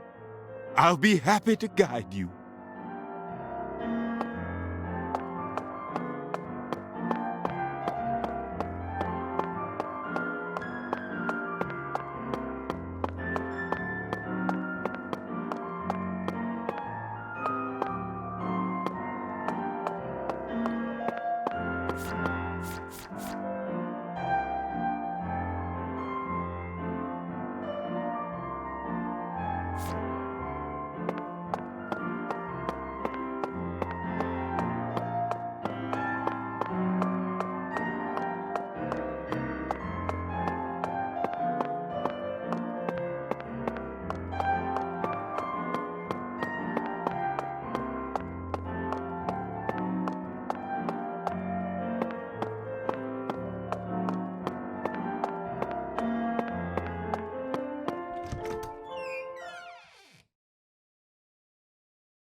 Have you come seeking salvation? I'll be...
Looks like a case of bad timing, Zach.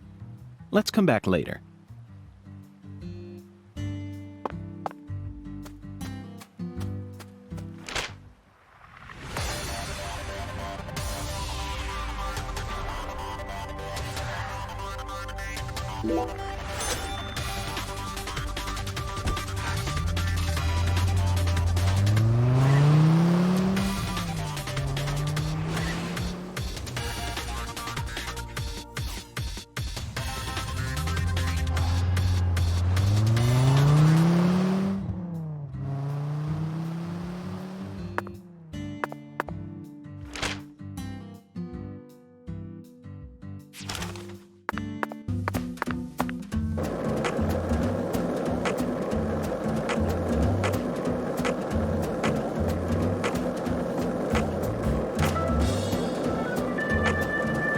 This is the Deep South. I feel it every time that molten hot sun.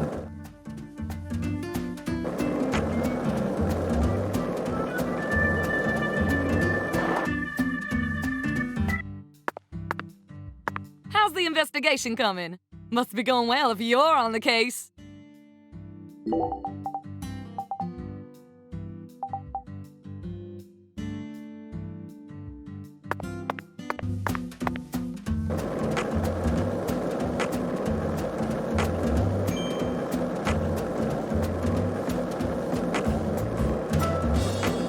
This town sure is peaceful, Zach.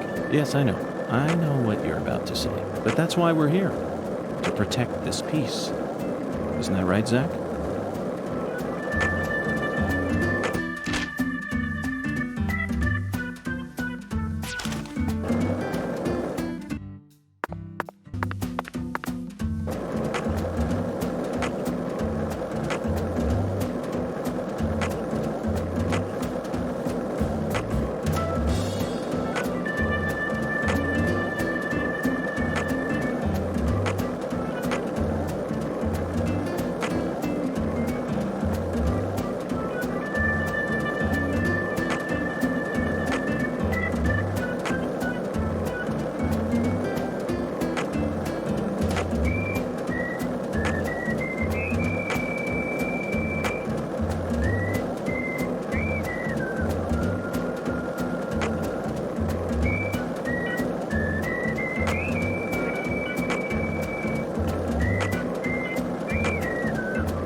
So you clearly love TV shows, but what about movies? Movies? We don't even have a movie.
Were you thinking about Galena too?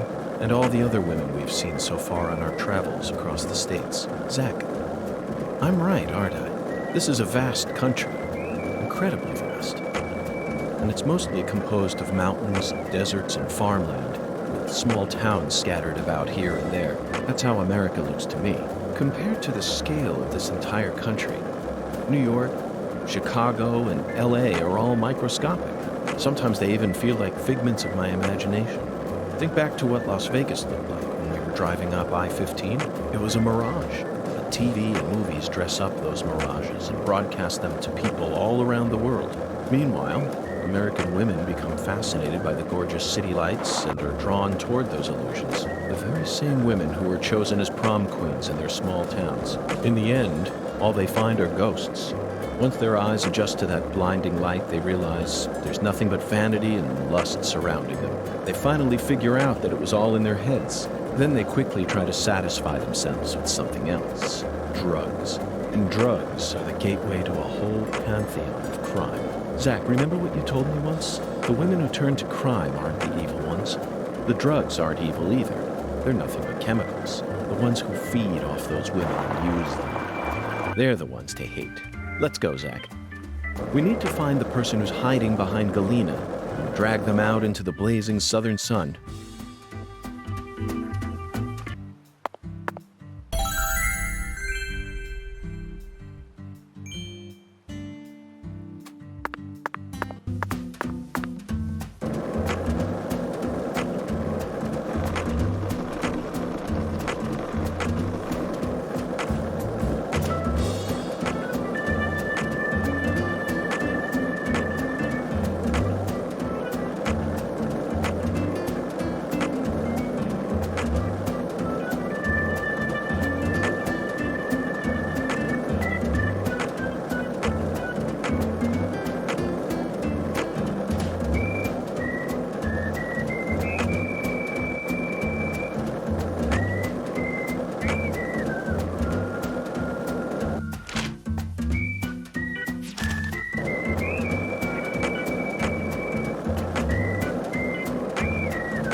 Zach, it appears to be closed.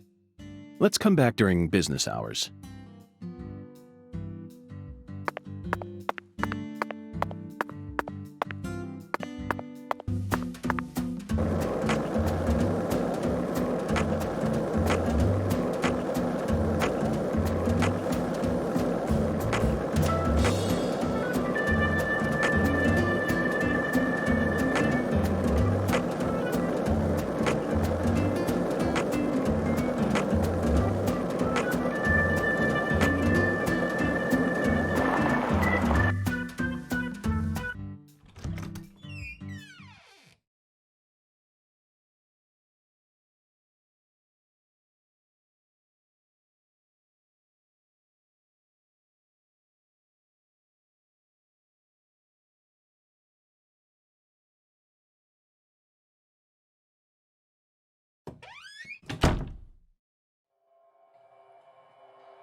Gonna be a...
And that's what I'm talking about.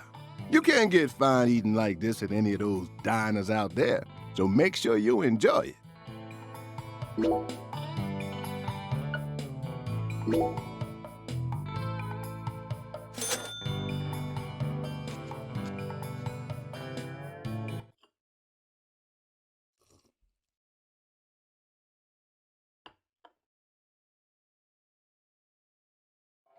Thanks, mister. Next time you get a hankering for old-time Creole food, just stop on by.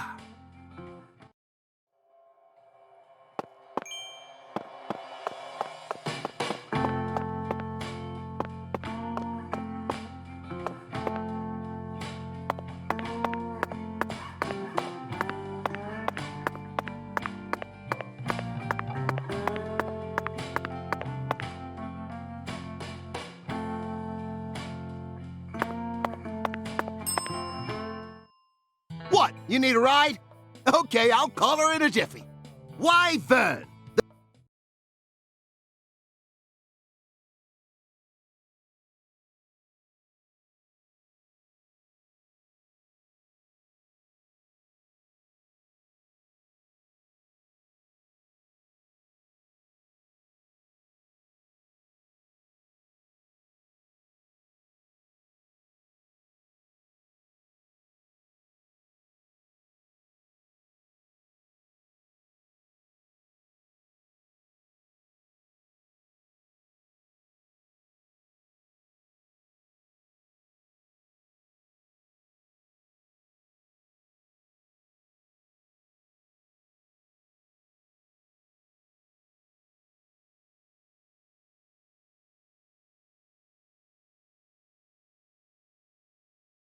How's the investigation coming?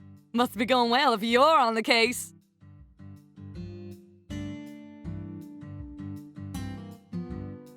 That's what I'm talking. Come on, get in.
What's the buzz, Mr. FBI Special Agent?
Have you come seeking salvation? I'll be happy to guide you.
One can of Spam, one can of red beans, and one can of spinach.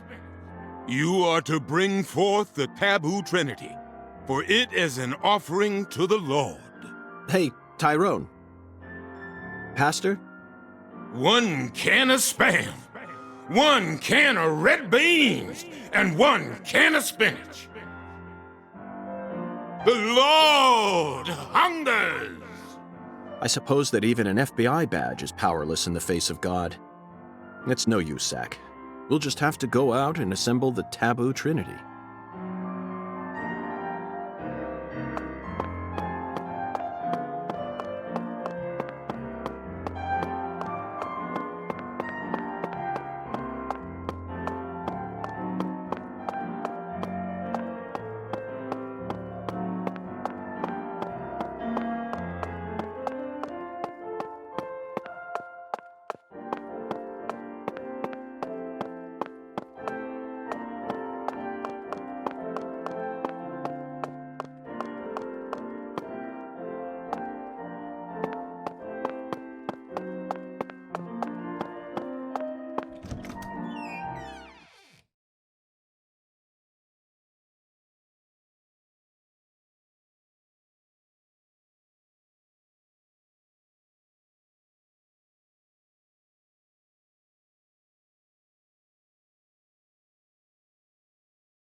Very good, sir. Please, come right this way.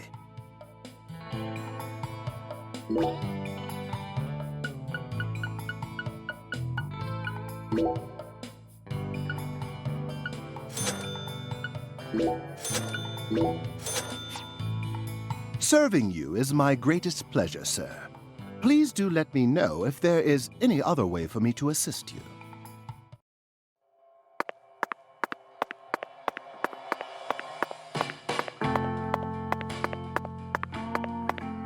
Sure is some sun out there, ain't it, boss?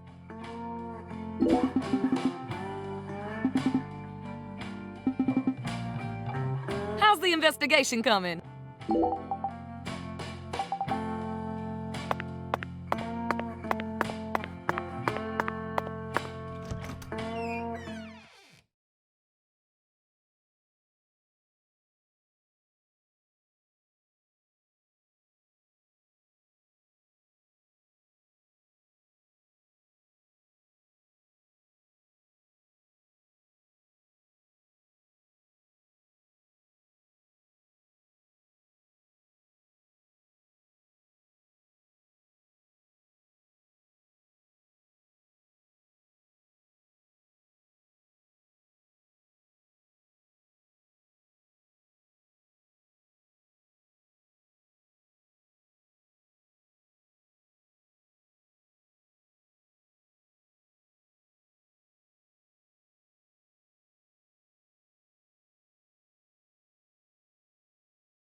I sincerely hope you're having a comfortable stay, Mr. Morgan, sir.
Now that's what I'm talking about. You can't get fine eating like this at any of those diners out there, so make sure you enjoy it.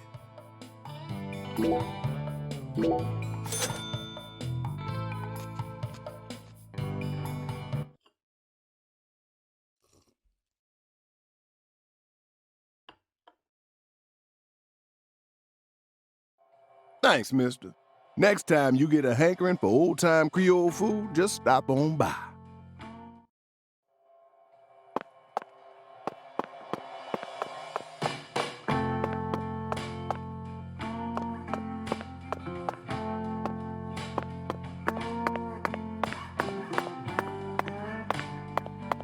I sincerely hope you're having a comfortable stay, Mr. Morgan, sir.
Sure is some...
Sure is some sun out there, ain't it, boss?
Gonna be another hot one today.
Whether it's a restaurant or a hotel, the key to charming your customers is how you present your bathroom. I'm sure you feel the same way, don't you, Zach? Now this is the kind of bathroom a person can really get excited about. It might even trump the one we saw in that drug dealer's house in Austin. Remember? The art piece on display in there utilized the natural curves of human ribs in such a novel way. It was truly brilliant.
And that's what I'm talking about. You can't get fine eating like this at any of those diners out there, so make sure you enjoy it.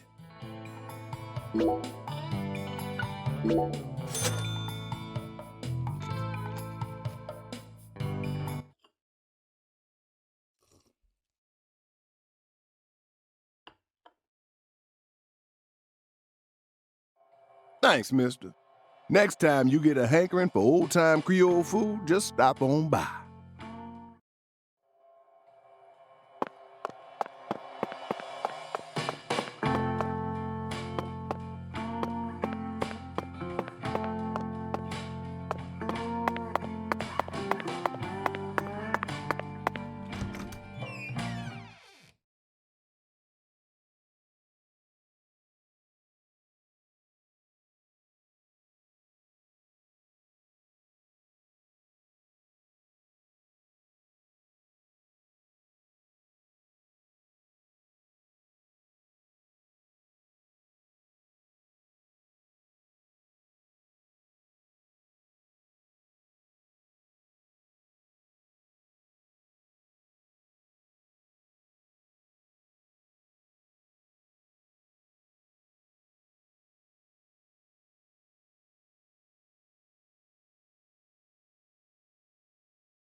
Very good, sir.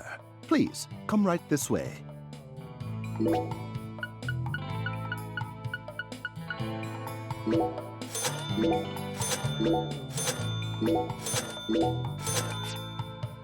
Serving, please do let...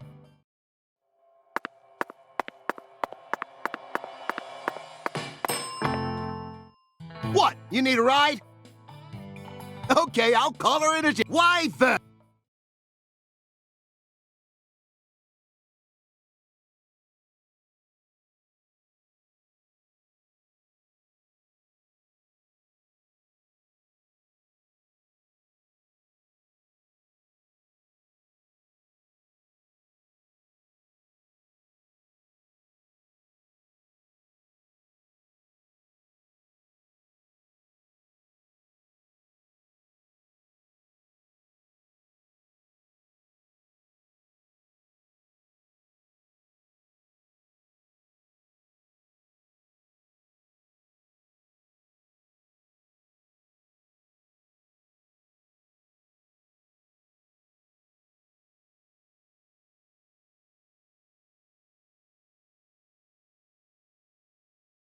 How's the investigation coming? Must be going well if you're on the case. That's what I'm talking. Come on, get...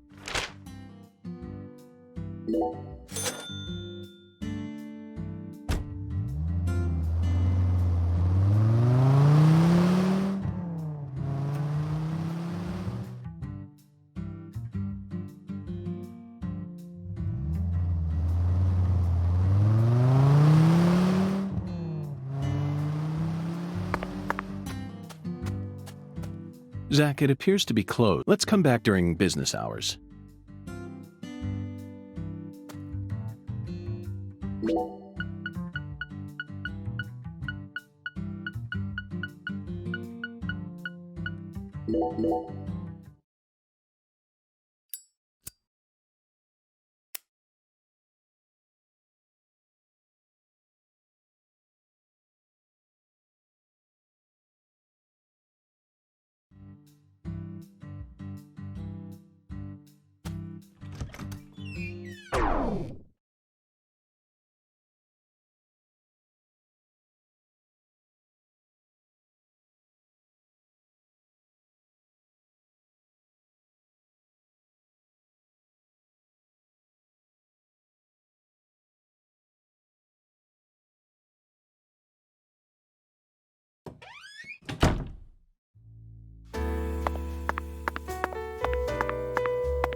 Well, look what the cat dragged in.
What's the buzz, Mr. FBI Special Agent?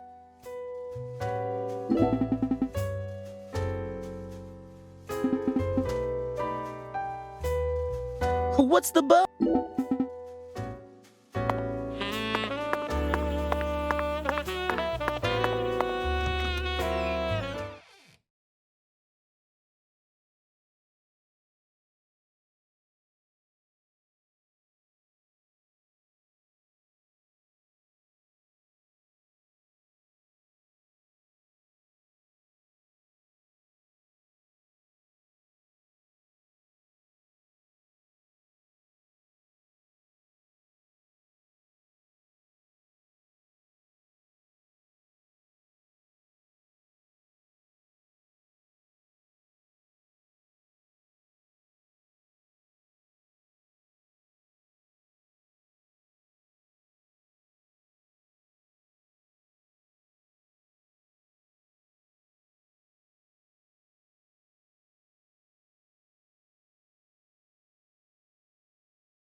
Thanks, mister.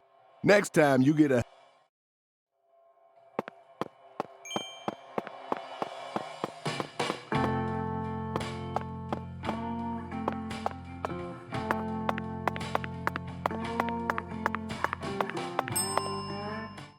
What? You need a... Oh, what?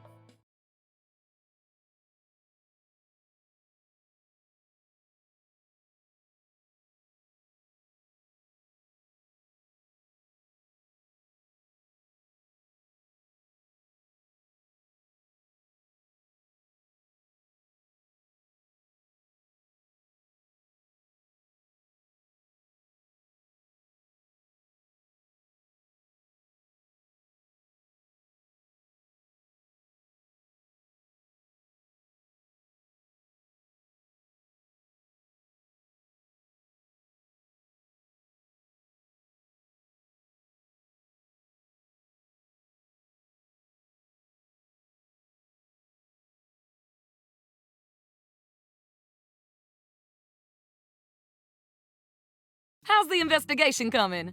Must be going well if you're on the case. That's what I'm talking about. Come on, get in, get in.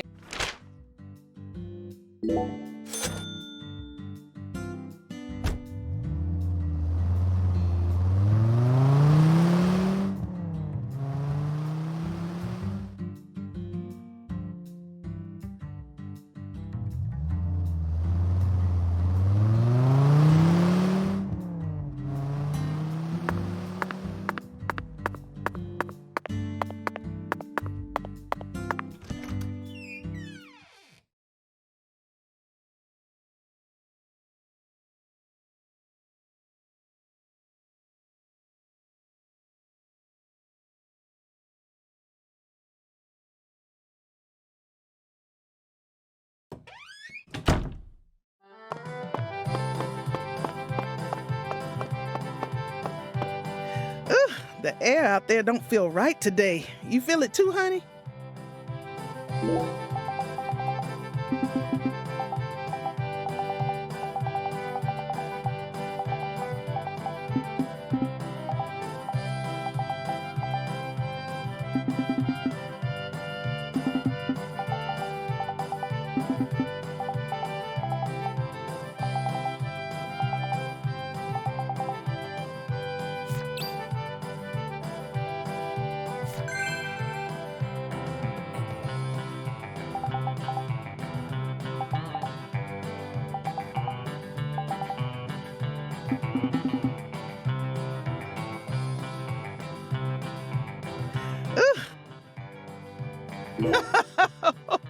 Oh, coming right up, honey. I'll put my heart and soul into it.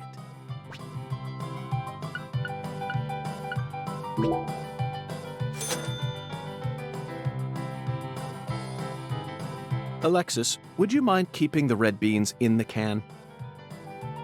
I'll pay the regular price, of course. Oh, my Lord. Why don't you want me to take them out of the can? They're for an offering, you see. Oh, why didn't you say so? The Lord hungers. Exactly. As you can see, I'm a pitiful lost lamb. Now I get it, Zach. This is nothing but a shameless fetch quest.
Zach, we finally managed to assemble the Taboo Trinity.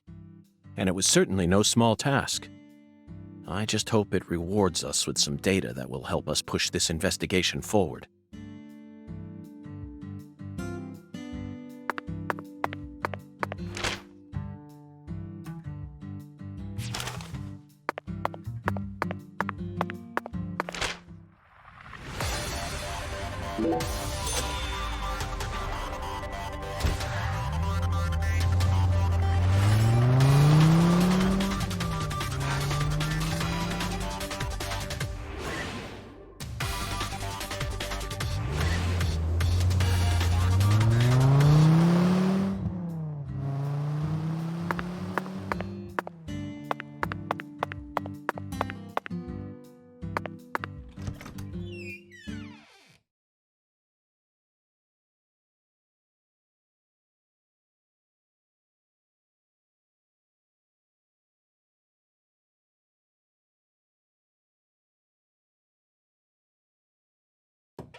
Okay, Pastor. I've brought you your Taboo Trinity. I'd like to exchange it for a ticket to the goddess. Oh, how I pity you. You see, my dear lost lamb, our Lord still hungers. One anaconda skin, one squirrel tail, and one pressed white guara. This is what you must bring next. Are you kidding me? How pitiful. Our Lord never speaks in jest. I told you this was gonna be a pain in the butt. Come on, we need to get going. It looks like we'll need to work harder to get God's attention, Zach. Part of me just wants to say to hell with it and go have a smoke.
You know, Patty, I just remembered something. When we met Philip in the sheriff's office, he mentioned your mother. What sort of history does Melvin have with the Clarksons? What do you mean? The Clarksons know everyone in town, and everyone in town knows the Clarksons. This is Le Carre. That's all there is to it. Zach, something isn't right here. I just hope the Clarksons don't have anything to do with her mother's illness. That's all I'm concerned about. Either way, the truth will reveal itself to us eventually, just like it always has.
It really seemed like you knew who Galena Clarkson was. Well...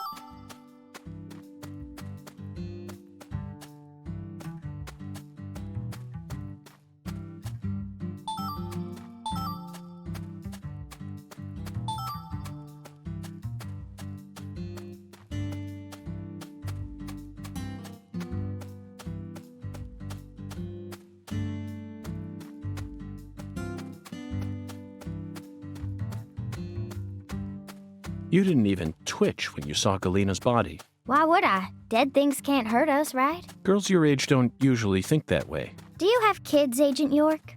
No, I don't. I'm not married either. Then you have no idea how girls my age usually think. Besides, I'm used to seeing dead bodies.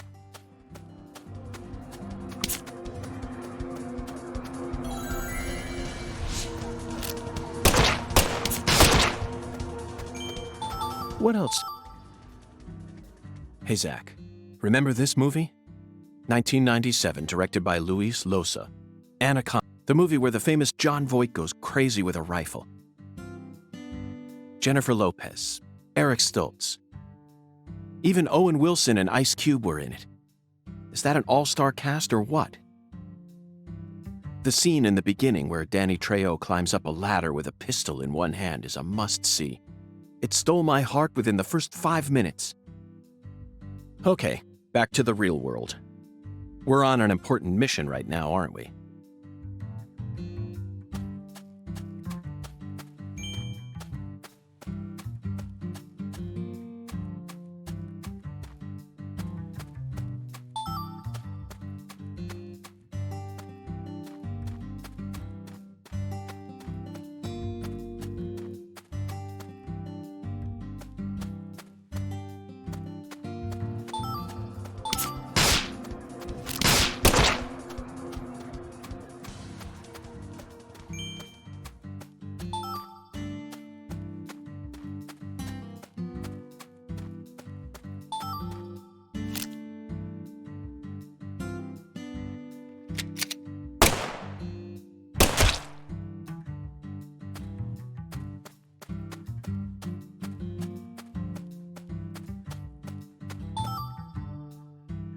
About 3 years ago, I met a man who had a pair of anaconda skin shoes.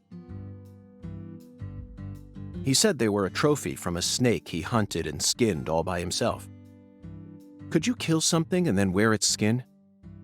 I fail to see any difference between that and a crazed murderer who carries pieces of his victims home with him.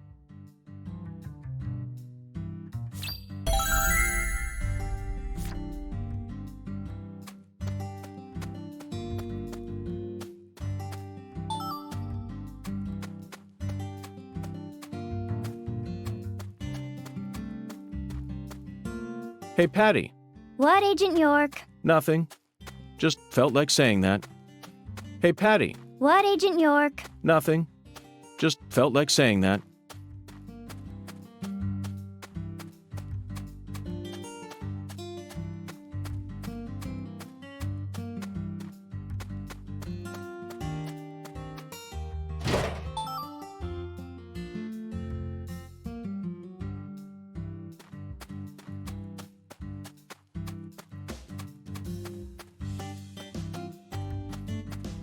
What else have you seen on that sci-fi movie channel? Agent York, why are you asking me that? Discussing movies is one of the most basic forms of communication in our country. What time period do you live in? It's always been that way in every era. In this country, all dialogues always begin from films. Ugh, says who? You're making me sick. Sick? Yeah, I feel like I'm gonna puke. I know just what you need to do, Patty. What? Tell me what other movies you've seen on that sci-fi channel. Ugh, you're so annoying. Fine. I saw this one movie.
Zach, you're a coffee person, right? No sugar, only milk.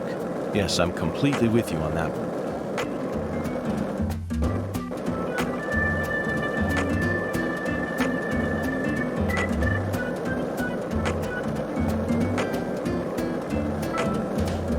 Hey, Zach. No, nothing. Just felt like saying that.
Excuse me, but what are you doing? Searching.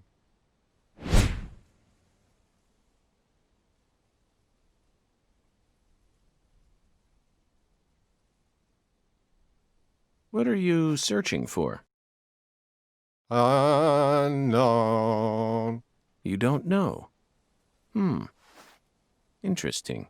Zach, this man is the perfect symbol of the human race. We all live out our lives searching for things, yet no one knows what they're actually searching for. That's what it means to be human. Don't you agree, Zach? I feel like that simple declaration of his just awakened us to something.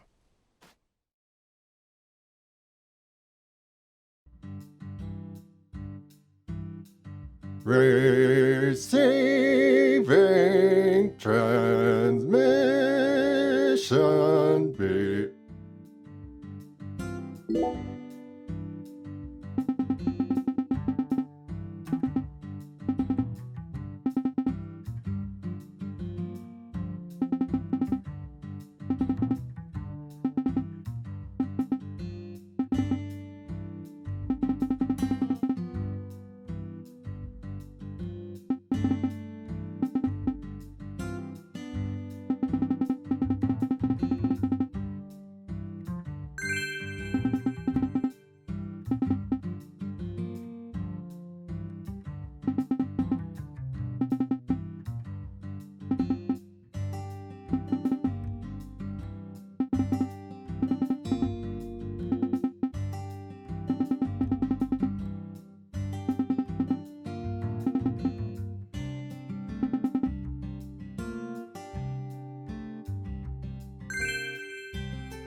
Okay, Patty.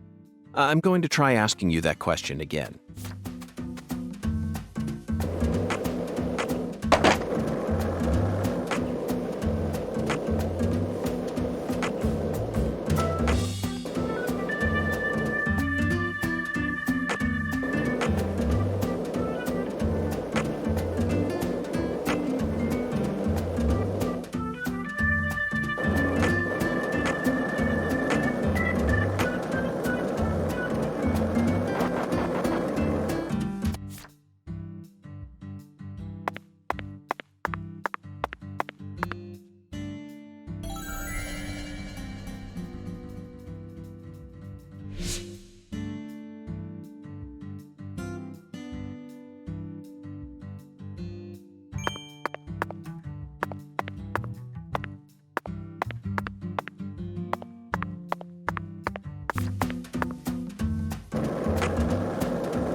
You again?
If this town has a symbol, it's got to be that bridge hanging over the bayou. Lift bridges are truly a rarity. Reminds me of Duluth, Minnesota. Remember what happened there? That man went to such great lengths to collect his victims' tongues. You know, the one who would French kiss them every day as they slowly decompose. As I drove him to the station after his arrest, he started lecturing me on the proper way to give someone a kiss. Anyway, back to Duluth. They have a famous lift bridge there called the Aerial Lift Bridge. The lift bridge here is the first one we've seen since then, but this one looks a lot smaller than the Aerial Lift Bridge. Its smaller size was most likely chosen due to the width of the river and the sea level of this area. The height and structure of a bridge is what determines which sort of boats can travel down the river. Normal bridges' base heights are set at a higher point so that boats can freely pass underneath them. But I imagine it would be difficult to create a bridge with a large arch here due to the river width and the sea level. That's why we're seeing all these mobile bridges, such as lift bridges and drawbridges around here. As far as Louisiana goes, it appears that they've built mobile bridges over most of the bayous. Fascinating, isn't it, Zach? So many different types of bridges. I'm curious to learn even more about bridges now. Let's do some detailed research next time we get the chance.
So, what do you think of him?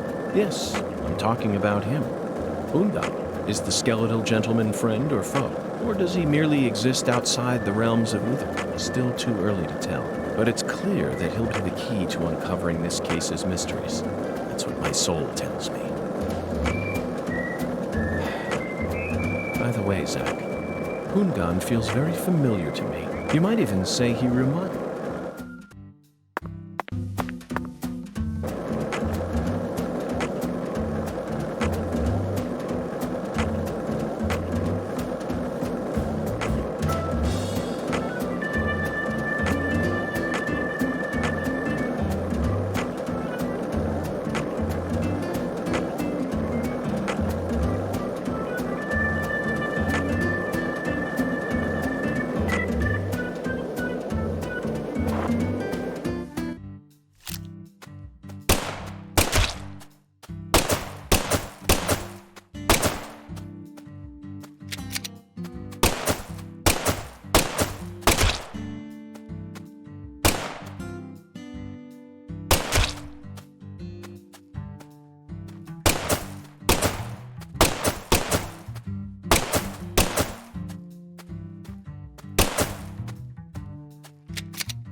Ripping a squirrel's tail off its corpse is an eye-opening experience, Zach.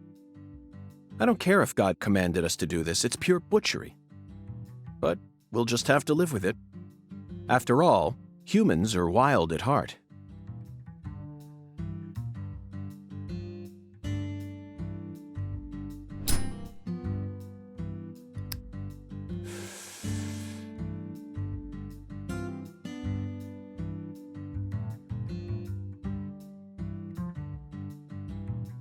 Zach, I never knew that following oracles was such back-breaking work. I really needed this cigarette. I think I'm on the verge of losing my mind.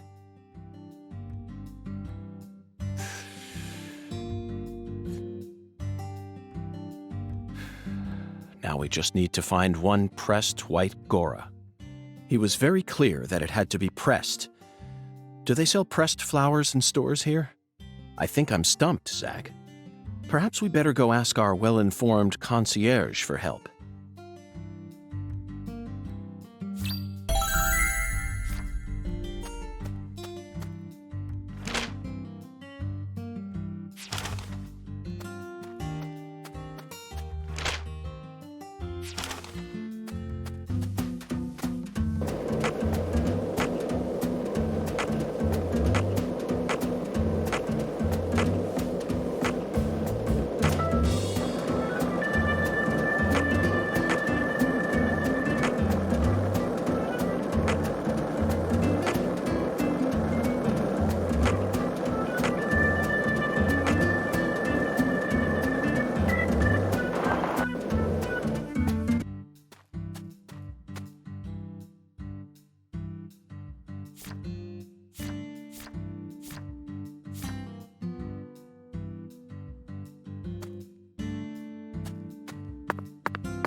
Thou, verily, much shall serve thee well here.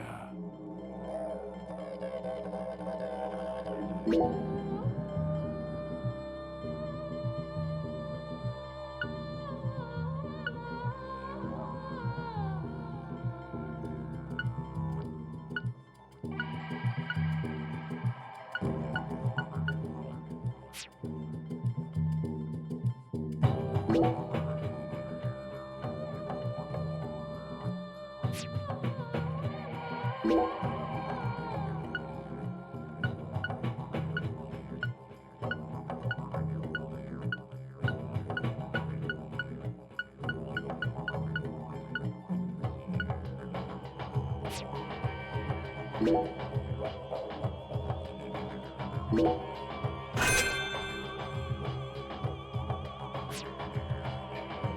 can see it. Thou hath discovered the Thou.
Hey, Zach.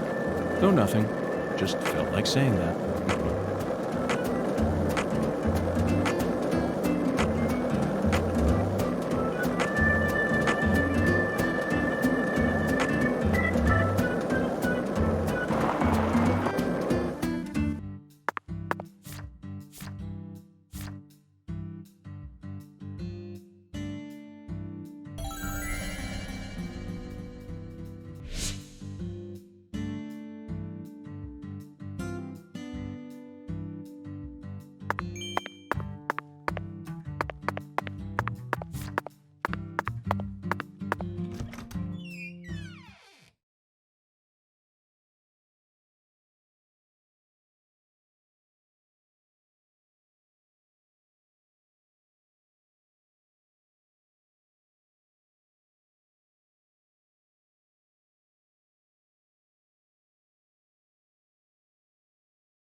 Okay, Zach.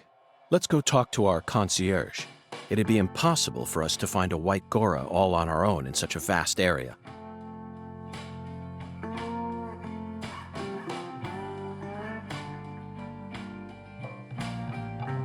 Welcome back, Mr. Morgan, sir. Hello there, concierge. Do you mind if I ask you a question? How may I help you, Mr. Morgan? I'm in need of a pressed white Gora. Do you know of a store where I could find one? The Lord hungers? Correct. Jolly good, sir. In that case, please ask our bellboy. His hobby is pressing flowers, so I'm sure he'll be able to assist you.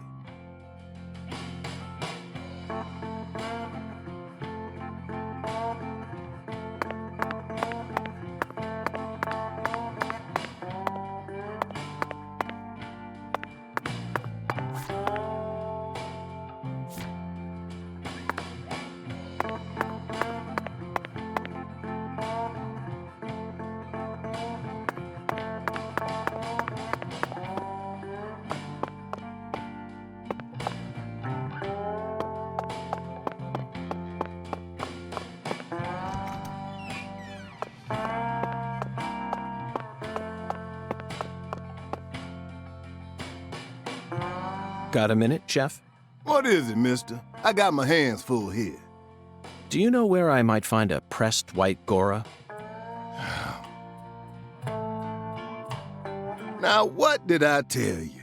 I'm a professional chef. I don't flap my gums about any old thing. If you want to know about the town, you best ask our concierge.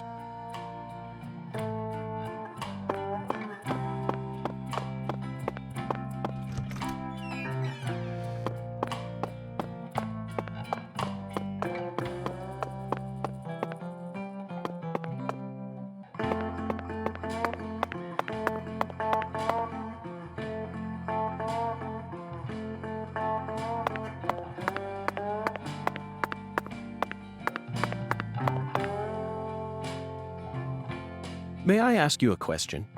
Sure, boss. What's cracking? I need to find a pressed white Gora. You like flowers, boss? Well, not exactly, but it's the will of God. The Lord hungers, huh? Excellent, David. Way to cut right to the chase. Do you know where I might find one? Sorry, boss. We only have one white Gora bush in our garden. What's the problem? Well, yesterday I picked them all and pressed them, see? That's perfect.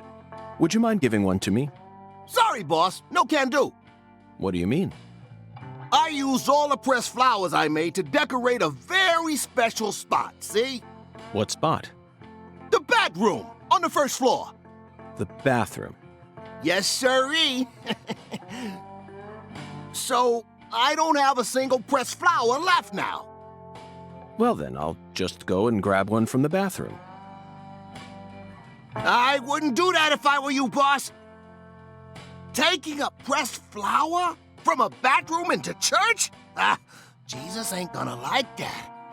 Sorry, but it looks like you're all out of luck, boss.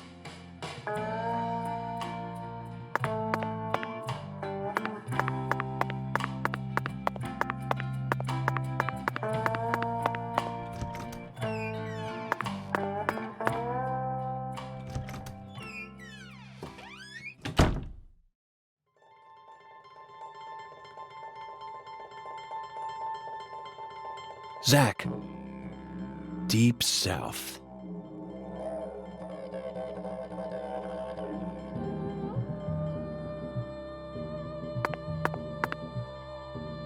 The white Gora, also known as the whirling butterfly.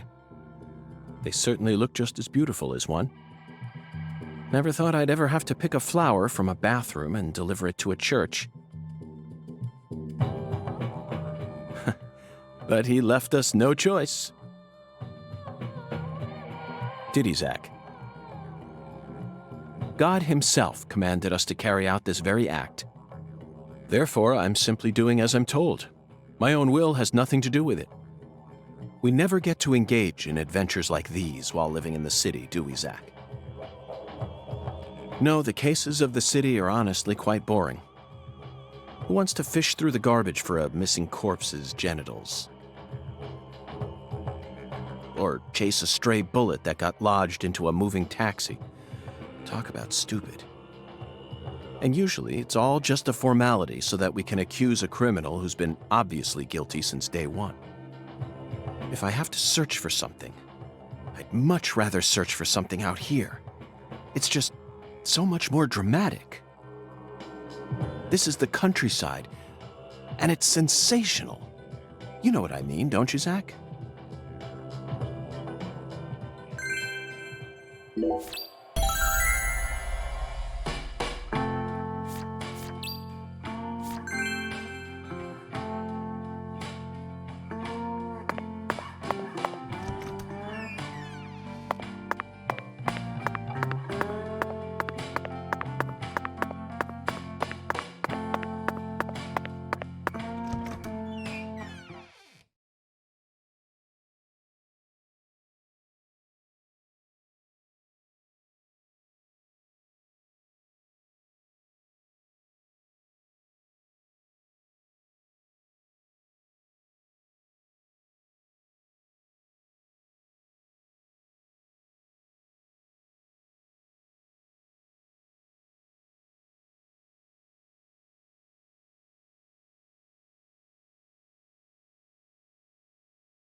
I sincerely hope this is the last of God's divine errands.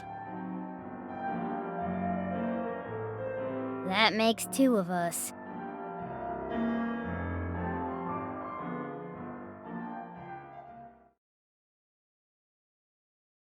Heavenly.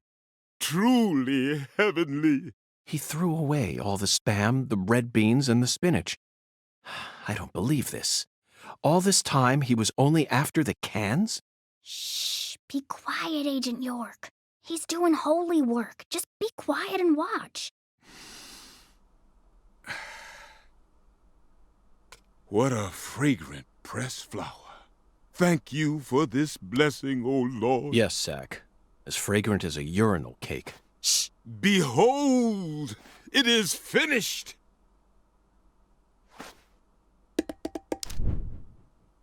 Our Lord is enraptured. Take this, my lambs, and let it serve you.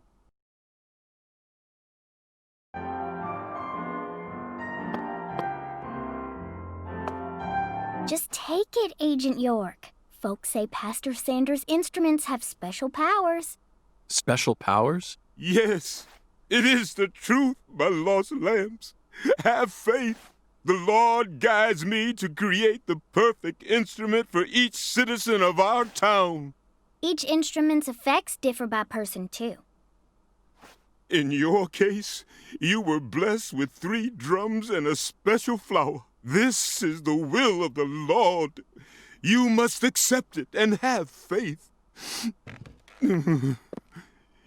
If you ever find yourself lost again, return to me at any time.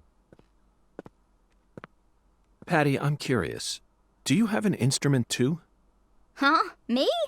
Of course not. Why would I ever want one of those stupid things? I'm fine just watching you adults play your silly little games. Zach, the pressed flower we took from the bathroom ended up coming straight back to us.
Hey, Agent York, what's next? Fear not, Patty. Our next stop is that stylish woman's house. Her name is Helena Doman, and apparently she lives in this town. What? You want to go meet her? You know her? Yeah. Everyone calls her Lena. Hey, how'd you figure out her name anyway? No one told you, right? That's true. No one told me, verbally. By pure chance, Zach and I happened to acquire this. We picked it up from the ground while the pastor was busy crying. Patty, this is a prescription for a female hormone medication, which means this person is undergoing hormone treatment. Understand? It's the oracle. This is the ticket to the goddess that we were meant to find at the White Hall. I just remembered something that Melvin said to me in the holding cell. Professor R isn't exactly a normal woman, according to him. Now it all makes sense, Patty. Lena Doman is the stylish woman we've been searching for. Professor R in the flesh.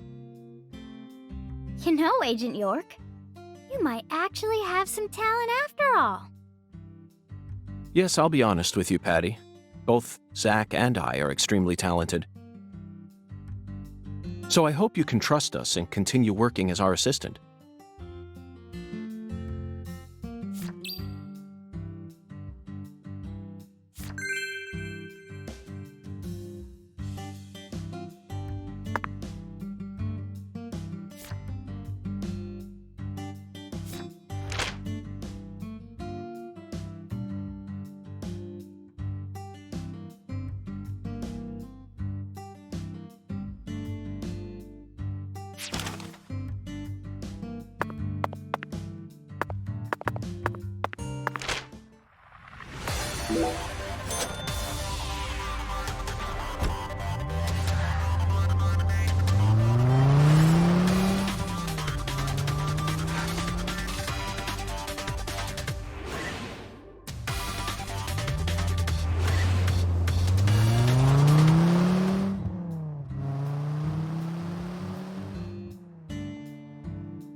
Have you come seeking salvation?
Have you come seeking?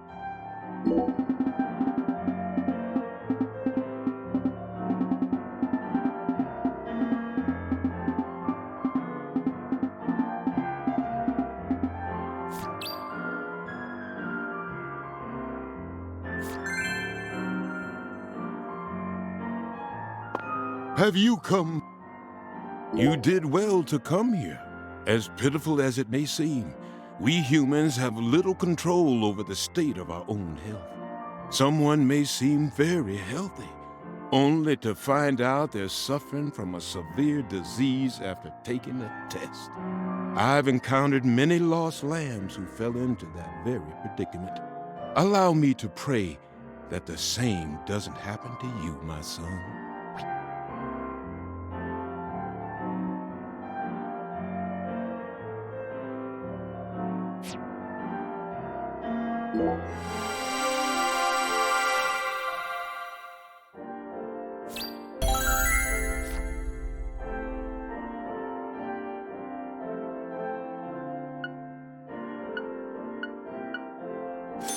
Take good care of yourself now. Thanks for the help. By the way, Pastor, or should I call you Doctor, why is this town's clinic part of the church? It's hard for me to believe that two intricate facilities such as these would mesh well together. Pitiful. Pitiful. Don't you find it convenient that one can come to pray and also check up on their health at the same time? True. That's very convenient, Doctor. But is convenience the only thing that matters in our world? Being able to bowl while you eat is certainly entertaining. But this is a different matter entirely. Does the Lord know that his lost lambs are all coming here to pick up their painkillers right after service?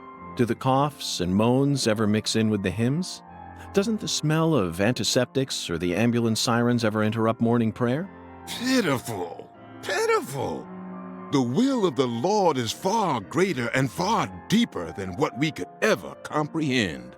You see, the Lord does not possess emotions in the way we think of them, and he certainly never feels anger, Besides, churches have always been used as field hospitals since long ago. Back in the days when our people were more violent and hungry for war. You've got a point. But we aren't in wartime right now. Aren't you worried about more peaceful problems? For example, if a patient or even one of your nurses starts making a confession during a surgery, would you stop the surgery and focus on their confession? Or would you continue the surgery and listen to the confession whenever you take a breather?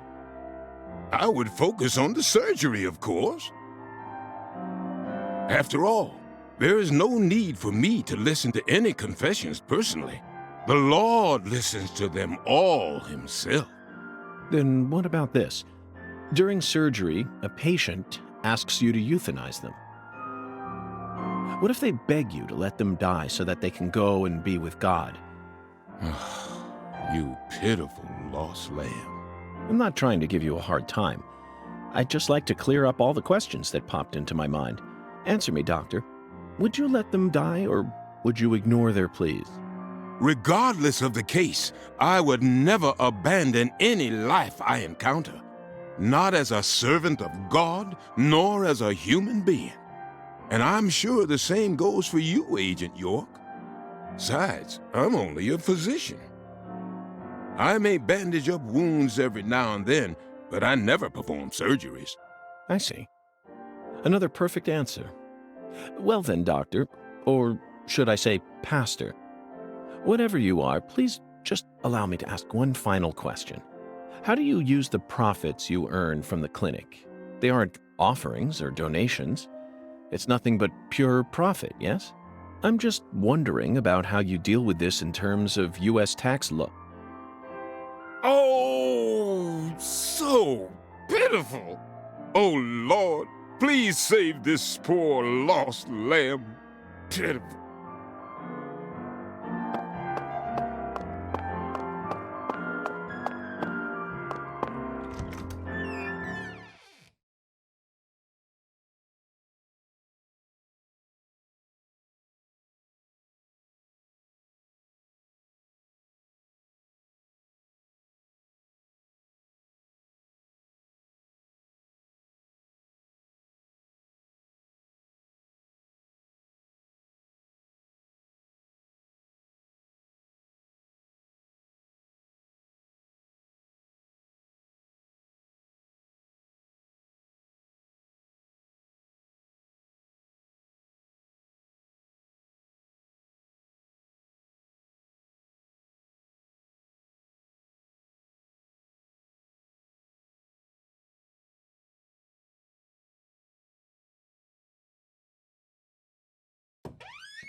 Got a minute?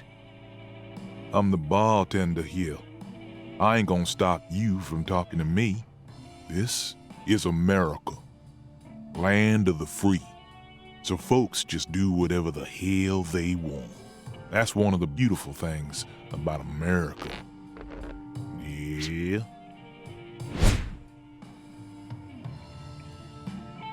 FBI Special Agent Francis York Morgan. But please, call me York. That's what everyone calls me. A bureau man, eh? You hear about Lise. Yeah. That I am. Very astute of you. What do you know about her? No one lives forever. Eventually, all life must come to an end. Yeah. So you don't know much about her? The girl I love was her best friend. That's all I know, man. Sounds like you're deeply connected to this case, then. Why are you giving me the runaround? Truth bomb number 1. Think good and hard before you reveal yourself to someone you don't know. Just some common sense for daily survival. Yeah. Hey, Bureau man, you change your underwear every day. Yeah. Here's another truth bomb for you. Clean, white underwear without a single stain on it. So pristine it shines. Your day doesn't truly begin until you slip them on. Yeah. Our world's filled with truth bombs. That's about all I can really tell you. Zach, this man has got a very unique style to him. I reckon it's about time we stop flapping our gums here, Bureau man. Don't give up the good fight. Yep. Later. One last thing. Do you always dress this way? I'm not quite sure how to put it, but you're practically naked.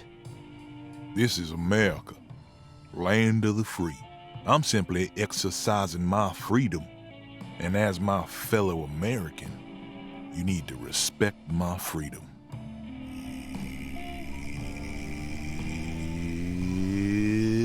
Yeah.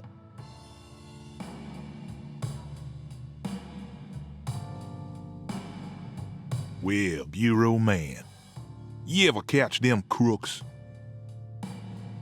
So Professor R owns this place, and you manage it all on your own? Pretty much, yeah. Professor R's really busy. What sort of relationship do you have with her? You interrogating me, Bureau man? Professor R is my boss. I'm her employee. End of story. What's your job? Bartenders make drinks and serve them. Yeah. No special drugs on some secret menu? Louisiana's got music. We don't need drugs. Even in Louisiana, drug use is rampant.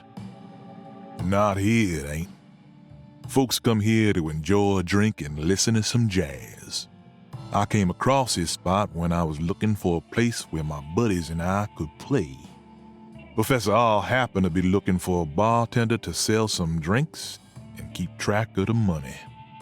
And if that bartender can also play some music on the side, well, that's a match made in heaven. It's just one big truth bomb, Bureau man. Irrefutable. Yeah.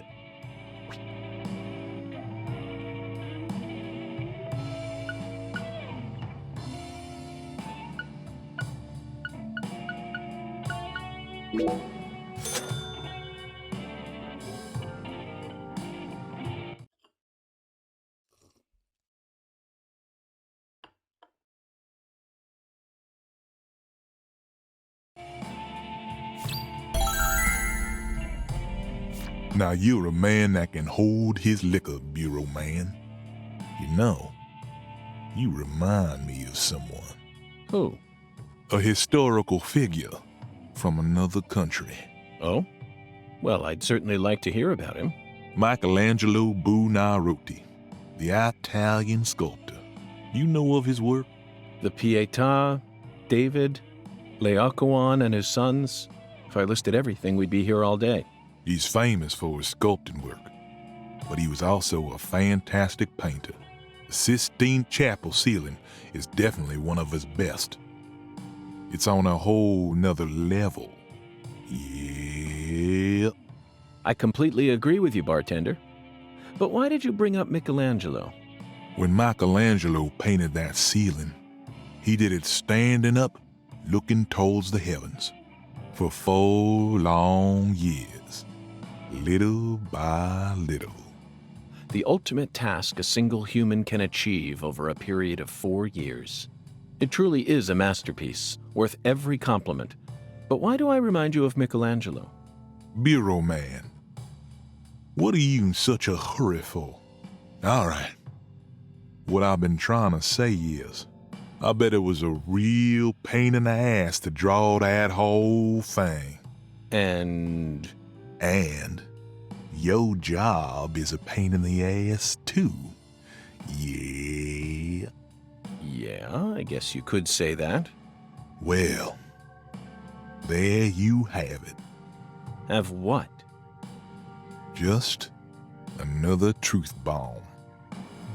Zach, he really got the jump on us back there. After all that dramatic build-up, I never expected him to reach such a vapid conclusion. Perhaps he's nothing but atmosphere. I'm completely outmatched, that's for sure. I could never hope to exude as much sheer atmosphere as that man. Especially during such pointless conversations.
The address on the prescription led us to this house.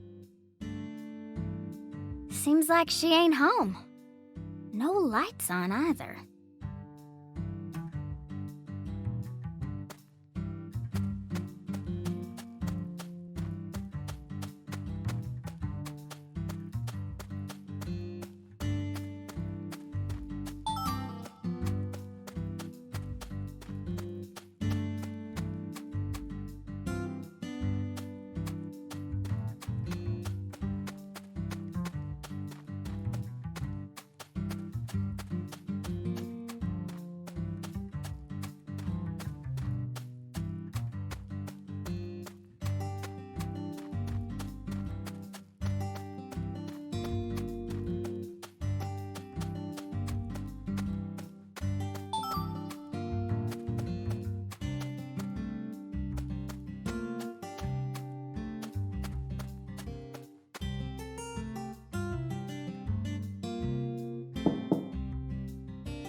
Professor R's never home, you know.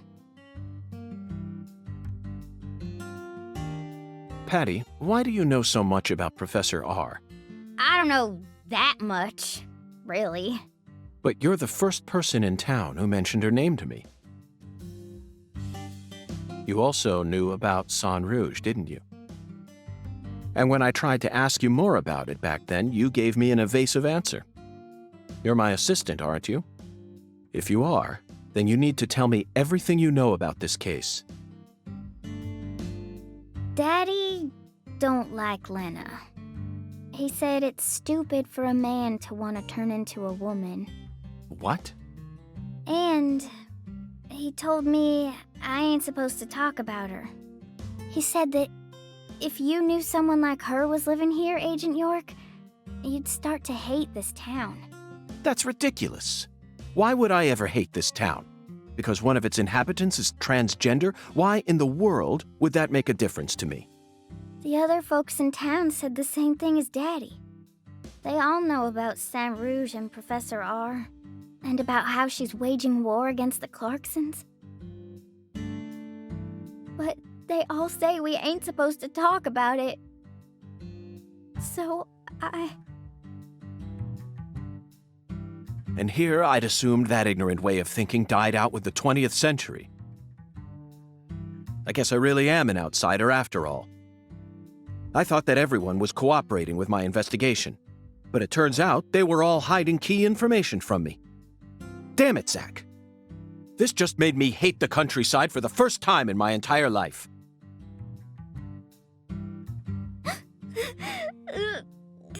Oh, I'm sorry for being so loud, Patricia. But just remember this. A person's birthplace, nature, race, and physical features have no bearing on their value as a human being. We're always free, and we should respect each other just the way we are. So you shouldn't feel a need to hate Lena for no reason. No matter what the people around you say, you can't let them control you. Sometimes things like common sense and decency can end up deeply hurting other people. I sincerely hope you don't forget that.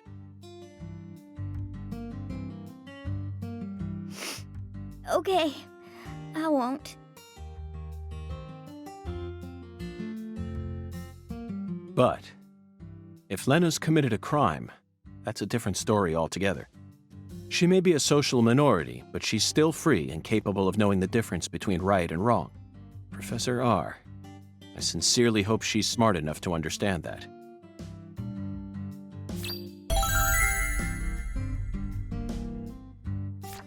Whoa, whoa, whoa, whoa.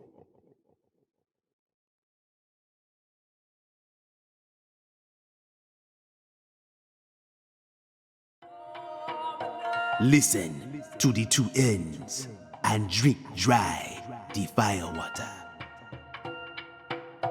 Do this, and you will see the other world.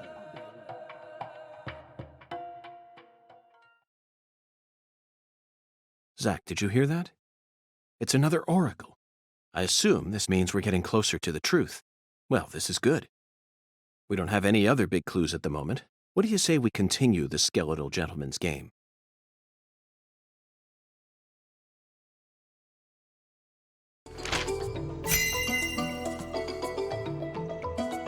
After I spent the 90s listening to nothing but punk rock, I fell out of touch with music, but the digital audio player I received last Christmas changed everything. Nowadays, people can walk around with thousands of songs in their pockets. You following me here, Zach? That's right.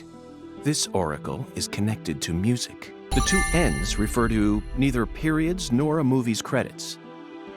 They refer to the last letter of the alphabet, Z. And what's a word that has two C's in it? Jazz, of course. Remember, we're in Louisiana here. The firewater is even easier. It's alcohol. Let's go to that jazz bar and have a drink while we consider our next plan of action. Don't worry, this is all part of our job, isn't it, Zach?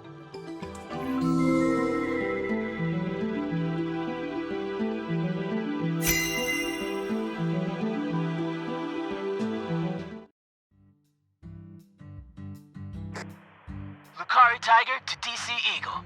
Lucari Tiger to DC Eagle. Come in. Oh, Daddy. DC Eagle here. Got any news for me? Well, Mr. York, we got ourselves a bit of a problem here. What sort of problem? Looks like Daniel's gathered up a group of people to help him find Galena's killer on his own. If the Clarksons get serious, they'll probably put an end to this case before we even know what hit us. And it sure won't be wrapped up the way you want it to, Mr. York. Yes, that certainly is a problem. Judging from Daniel's temperament, things are bound to get out of control. Melvin, I need to find Professor R as soon as possible. Professor R? That's right. That ain't such a good idea. I didn't ask for your personal opinion, Melvin. Especially if it comes from an antiquated, xenophobic way of thinking that's characteristic of rural towns. Whoa now, Mr. York. What's going on here? I didn't... This conversation is over, Melvin. You need to figure out what the Clarksons are planning. Call me again as soon as you know. Huh? Fine. Whatever you say. Also, sorry, but would you mind coming to pick up Patricia? I would never think to take an innocent girl like her into an adult watering hole.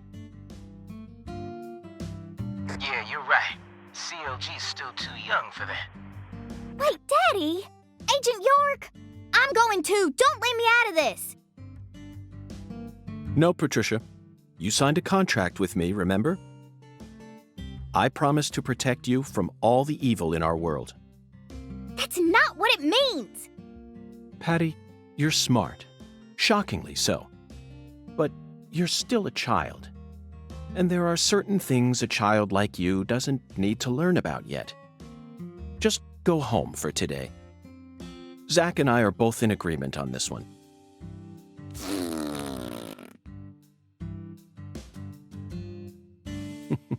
I'm so glad you understand, Patty. Okay, Melvin, that's that.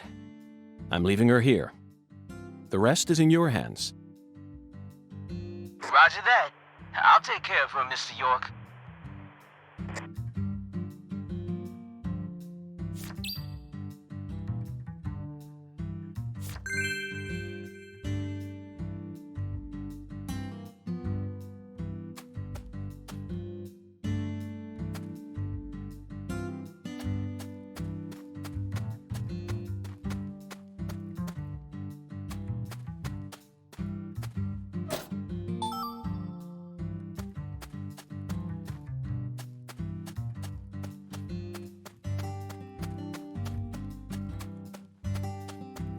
Patty, I'm sorry I have to do this. I don't mean to abandon you. I hope you understand. This next stop feels dangerous. It's okay, I get it. I'll go home early today and take care of Mama. I'm pretty busy too, you know. Good. And do tell Melvin I said hi. Hey, Agent York. About Professor R. Is she really a bad person? What do you mean? I only ever got to talk to her once. Oh, is it okay to say her? How do I know what to call her? Her is fine, Patty. Simply respect the gender that the person chose. Okay. She once got arrested for causing trouble with some of the Clarksons workers. They got drunk at her bar and went crazy or something. When she came into the sheriff's office, our eyes met just for a second. Then she said something to me. As you grow into an adult, you will witness a great deal. But you don't need to take it all in. Just stay focused on the beauty of our world. I didn't get what she meant, and because of what Daddy said, it kinda scared me. But now, I reckon I understand what she meant back then. Oh, sorry, Agent York. I shouldn't have gotten into all that when you're in such a hurry. No, that was a very important story you shared with me just now. Thank you, Patricia.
Look, Zach.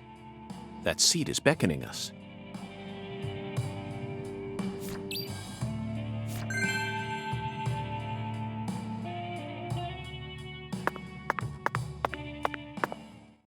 Listen to the two ends and drink dry the fire water. Do this, and you will see the other world. Hungan's oracle pointed us to this bar, so we must have to do something here. But I feel like the firewater part is missing something.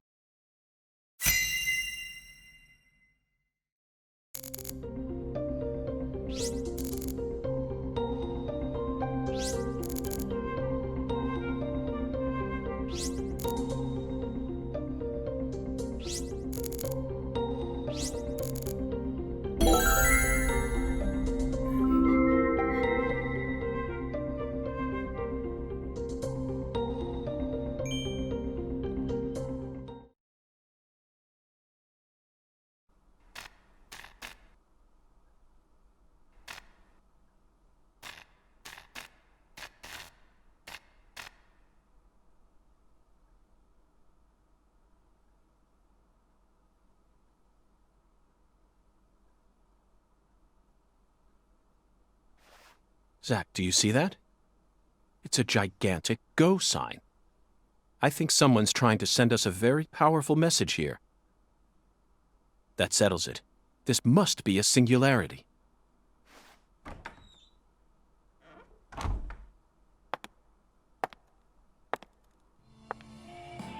Beautiful lipstick.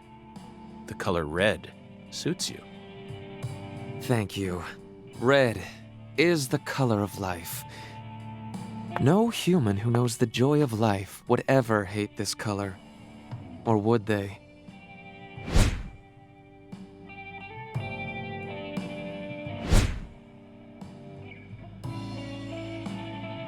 Maybe. Maybe not.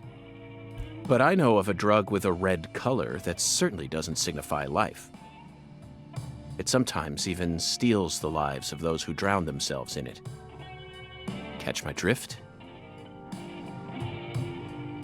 Before a candle's flame burns out, it burns brighter than ever before, blazing like a shining red star. Don't you think that instant is more valuable than a century of smoldering?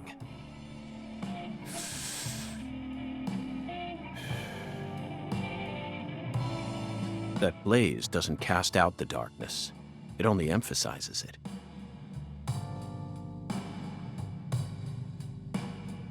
But where are my manners? I'm FBI Special Agent Francis York Morgan. Let me get straight to the point. You were present when Lise Clarkson was murdered. And you were also involved with Galena Clarkson's death. Correct?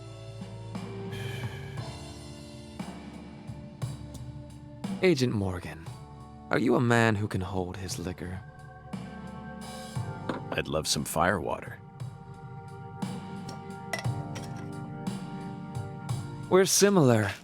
You and I. Really? I don't see the resemblance. Well, you should. Look deeper.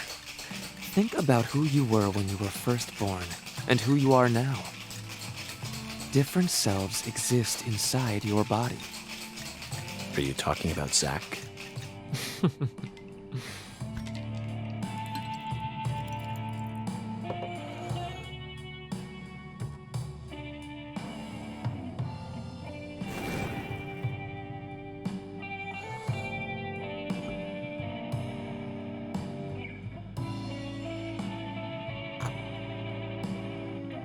I was born as a man, but in my heart, I wasn't so.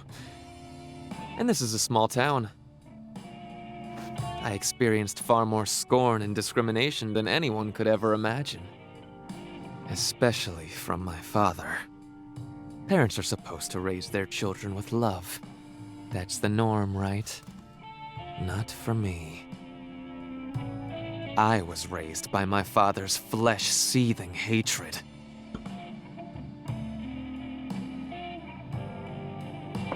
So you ran away from home, started making drugs, then seduced a young life and destroyed it?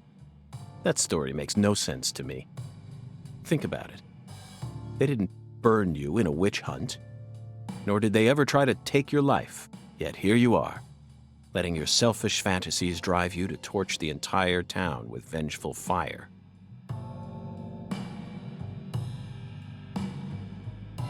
Why did you abandon your inheritance only to end up in a place like this?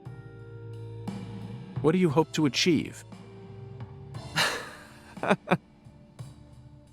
You've already figured out that much. Leonard doesn't exist anymore. He disappeared from me a long time ago. All that's left now is the Red Soul. The Red Soul? The Red Soul gives me strength and courage. And I vowed to use that strength to change this world. The Red Soul has the power to amplify the unique characteristics we all possess. Mentally and physically. That's why I created the Holy Red Powder. So that everyone can enjoy its divine benefits. That's ridiculous. Our world is home to scarier monsters than violence and prejudice. Ugh. Zach. Someday, even your best friend will abandon you. No. Never.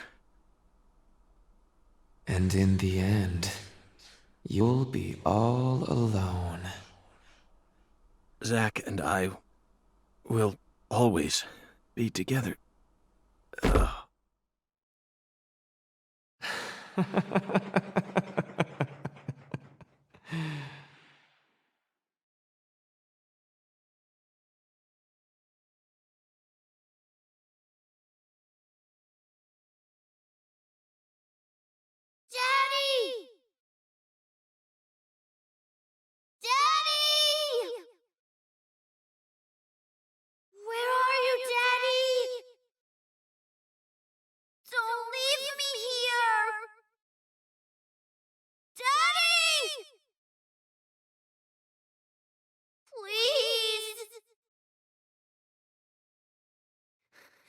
I can't find Mommy either.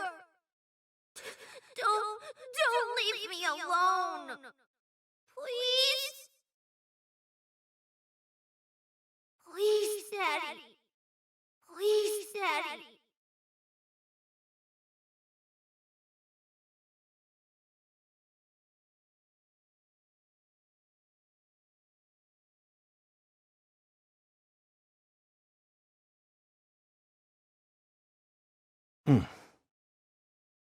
Oh. She got us, Zach. She spiked the drink with some sort of sleeping pill. No wonder they call her the Professor. Whew. But that was a rash move. Perhaps she realized that she's finally crossed the point of no return. Or... We need to head to the Clarksons at once before it's too late. We can still stop this.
Looks like a case of bad timing, Zach. Let's come back later.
If this town has a symbol, it's got...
Two lollipops? 3 lollipops? Don't mind me, Zach. This is how I wake myself up.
This town sure is peaceful, Zach. Yes, I know. I know what you're about to say. But that's why we're here. To protect this peace. Isn't that right, Zach?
Zack, it's a singularity. The Oracle was right on the mark.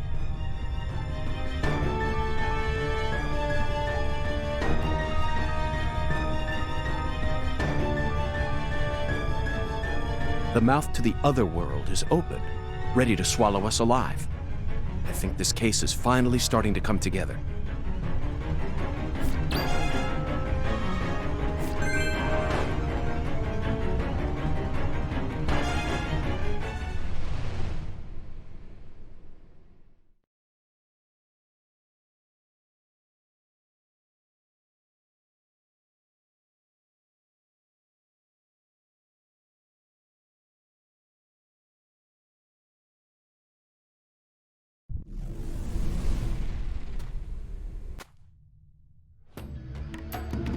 Here we go again, Zack. You're as excited as I am, aren't you? You don't have to explain everything. No need for words right now. Not while this eccentric, provocative experience is begging us to come inside.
Zach, do you feel it? Something happened here. It's the same feeling I got when we entered the place where Lise died.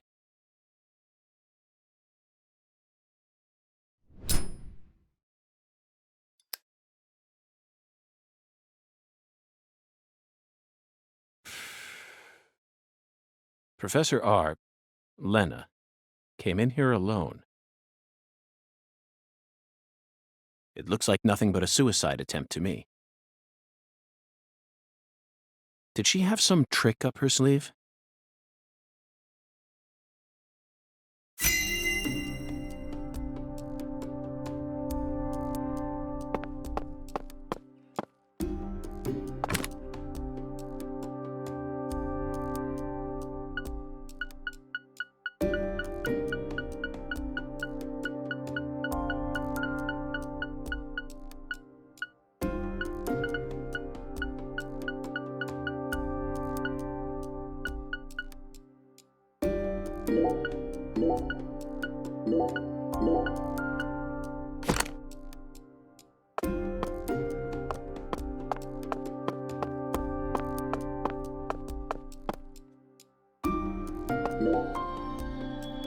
Philip J. Clarkson, the horrible father that Professor R. spoke of. Of course, he looks perfectly calm. It's hard to believe that it's only my second time seeing him. He's an overwhelming man, Zach. Now you decide to come back, huh? What for? I know you've been hiding from me, planning God knows what. Too bad it ain't gonna amount to anything. It don't matter what you do. The Clarkson family is already on its last legs. After only a single century, we're on the verge of losing all that power our ancestors built up for us. Ever since the day you left home, that was the beginning of the end.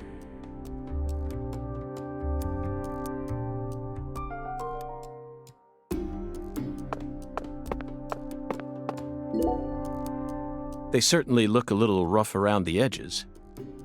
Perhaps we should just call them the Clarkson Gang. They're holding their weapons like total amateurs, which means they must not have had any formal training. Even if they came rushing in all at once, they'd still be no match for us. Maybe the Clarksons aren't as fearsome as the rumors make them out to be. Or perhaps they've fallen into such a decline that they can't even manage their own allies any longer. Yes, I abandoned my family, but that has nothing to do with the Clarksons' downfall. It's much more complicated than that. Oh, I agree. It's a hell of a lot more complicated. Just look at these assholes. They're so goddamn stupid. They won't even shit unless I tell them to do it. And you know what? Back in the old days, that was A-okay. Don't like someone, beat the piss out of them. Need something? Steal it from the sucker next door. Life was so much simpler back then. And time flowed in proper accordance with human behavior. But now...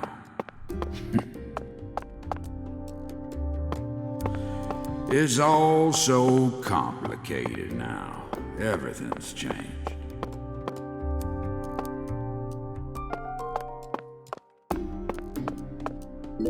Zach, that's a miniature bomb. Lena must have set it here.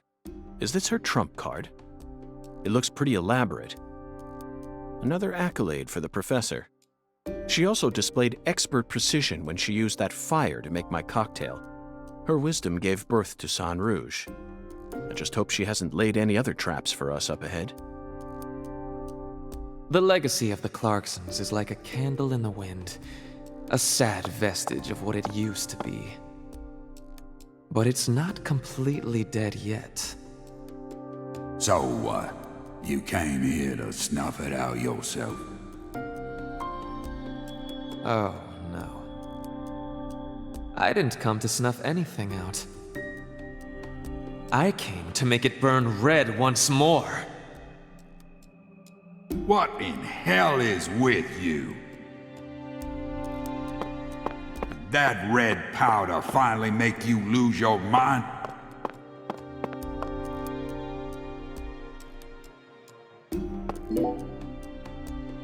That face, Zack. She looks so calm and collected. Perhaps she intended to take her own life after she murdered Philip. But that wouldn't solve anything. We know how calculating she is. Surely she must have understood that. Just like you said, times have changed. You've gotten old. Your power is waning. But I'm not going to let things end here. After you and all the old tumors die, the goddess will take control of Lucare, and all of Louisiana for that matter. The goddess of fertility, with all her newfound might. And who's that supposed to be? You? Ha! That's a good one. You know, you're just as dumb as everyone else. You never see things for how they really are. Oh, no. Here, go on. Take my life. You can have it. Do whatever you want with me. But don't you forget, that's Clarkson blood you got running through those veins. Oh, you took the long way to it. But it looks like you be inheriting our legacy after all. Just like... Oh, I won't be inheriting anything. What? I'm not the goddess of fertility either. Well, then... But I'm still powerful.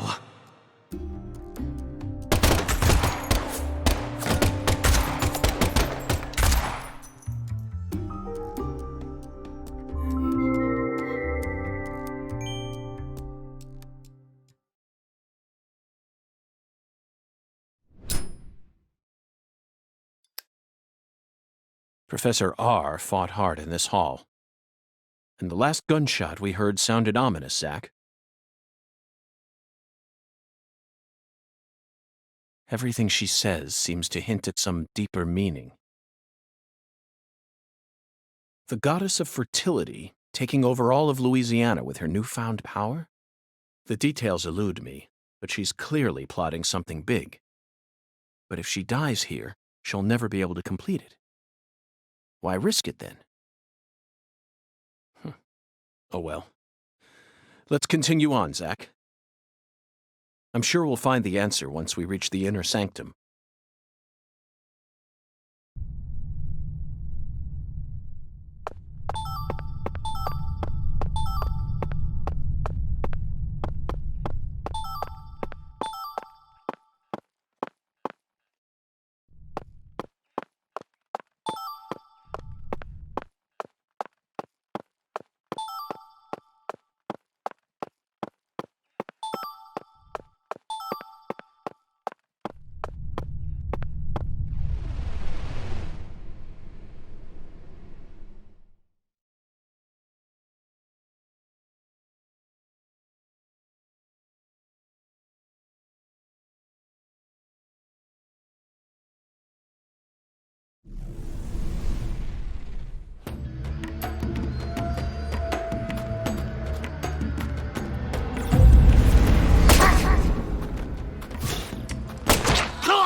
Now this is a surprise.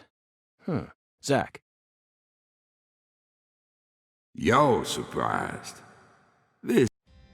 And I can set foot wherever I please within my own house. Or is that against the law now, too, FBI? Where's Professor R? I know she came here. 100 years ago, my father, Isaac Clarkson, came to this town and subjugated its people with his might. In time, he created an empire that put the entire southwest region of Louisiana right in the palm of his hand. Whenever any of his kin betrayed him, he'd cut 'em limb from limb and make an example of 'em. The shadows need a way of keeping the balance too, you see. That's why the severed roots exist. Sometimes they chop a fella's ears off, or maybe scoop his eyes out. Then they chop off all the limbs. Either way, they all ended up looking the same in the end. No different from mixing up the ingredients in your food. This is sick. Why would any soul ever need to line up the stumps all neat like this? What's happening in Lucari right now ain't right. It ain't nothing like what we got up to back in my day. You know, it kinda feels like what you call pure evil. I'll be real honest here. Right now, I'm afraid. The evil that's taking this era by the balls is trying to gobble up Lucare too. Francis York Morgan, you FBI son of a bitch. Just what in hell did you come to this town for? Well, I hate to rain on your sensational parade of a monologue, but my answer is simple. I came here chasing a drug called Sang Rouge that's been steadily permeating the southern states, and I plan to arrest all the perpetrators involved in the name of justice. Oh, you sure sound like a devil, all right. So be it. You're free to interpret my words any way you like. Well, interpret this. You've come here to bring death and destruction to our town, or my name isn't P.J. Clarkson. You leave a mountain of corpses in your wake. So go on and suffer in the name of justice or whatever you want to call it.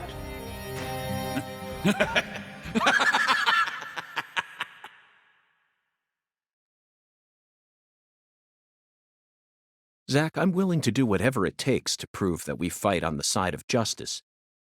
But why was Philip here in the first place? I thought we were inside her mind. No need to answer, Zach. The only reason this world's so fun is because of all the mysteries it holds.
Slice it all up!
You aren't free anymore.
I grew up in this room.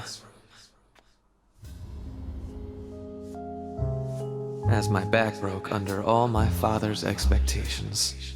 Your cocktail was delicious. So delicious, in fact, that it carried me off into a dream.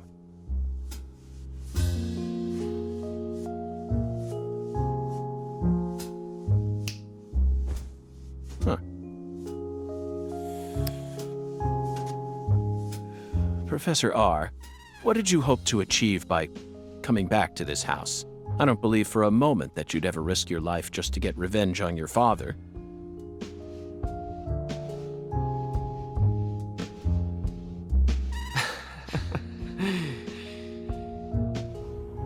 Leonard Clarkson. That was my name when I lived here. Everyone called me Lenny.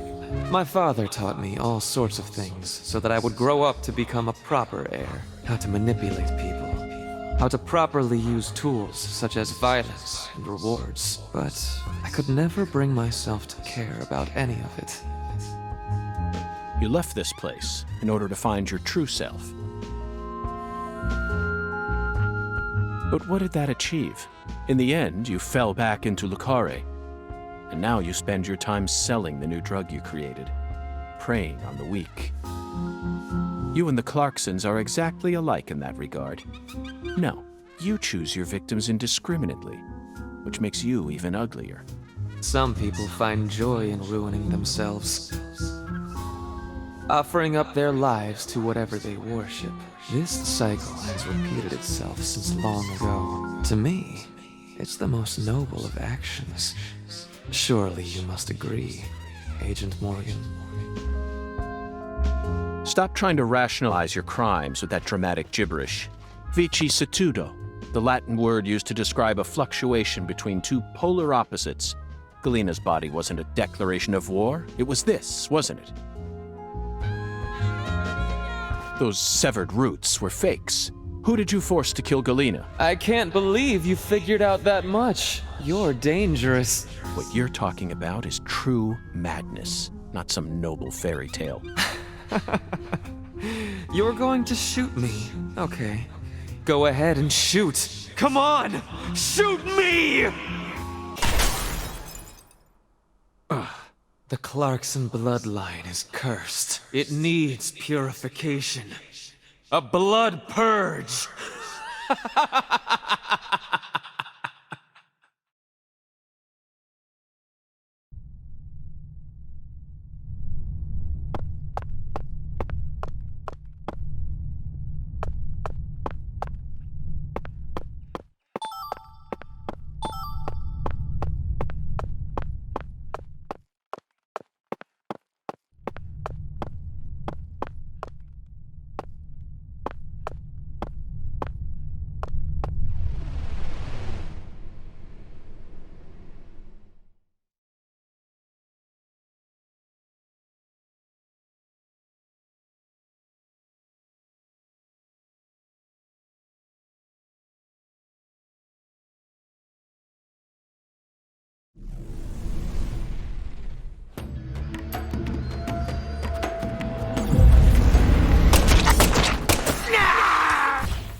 Let me control you.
Zach, here it is again. A red tree and a translucent cocoon. I think we've reached the core. The goddess of fertility will descend into Lucare, and then the sweet fruit will be ours. Destruction is the first step to creation.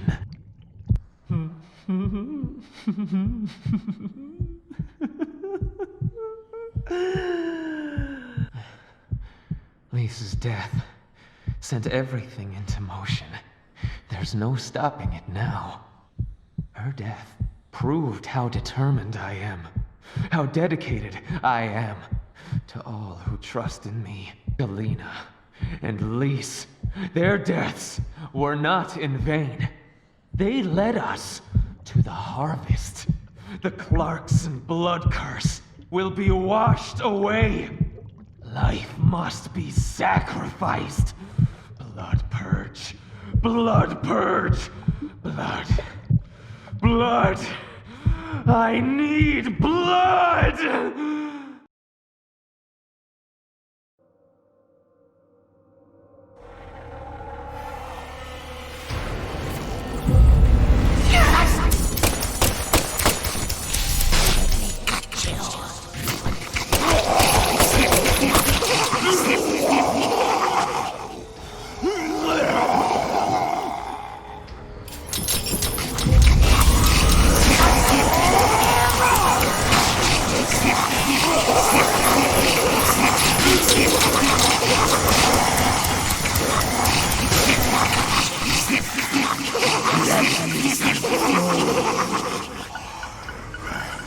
Let me hold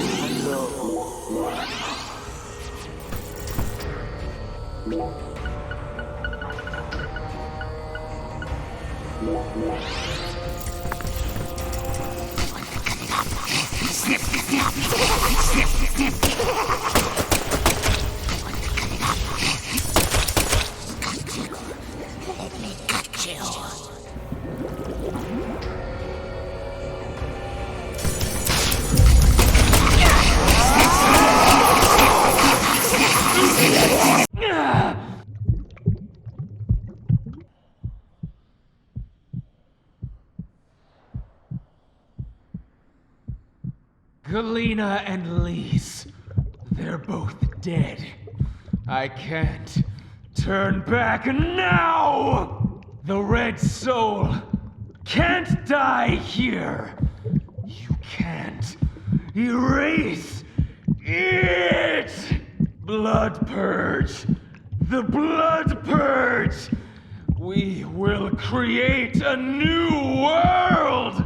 A new generation! The blood must be purified!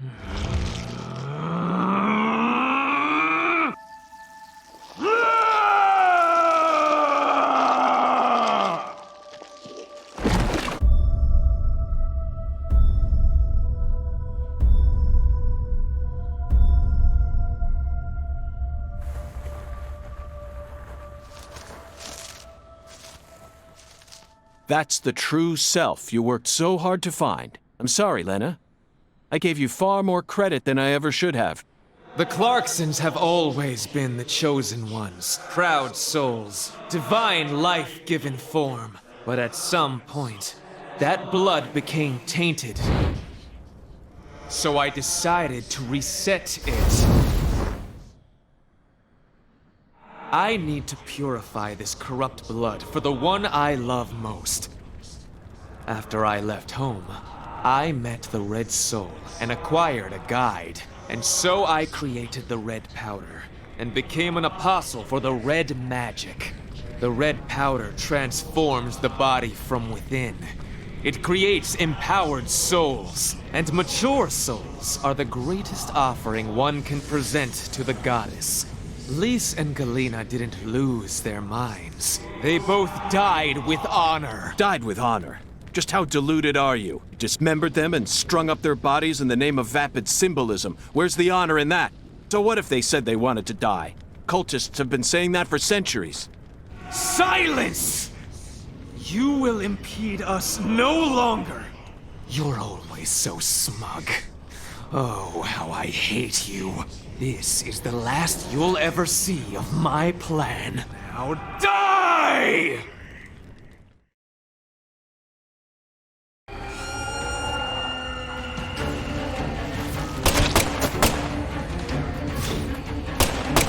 Back to dust you go!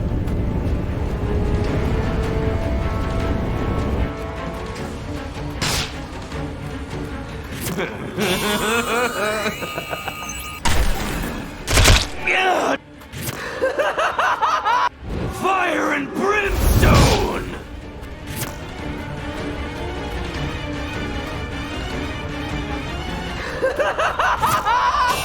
This is true immolation! No one can stop my plan.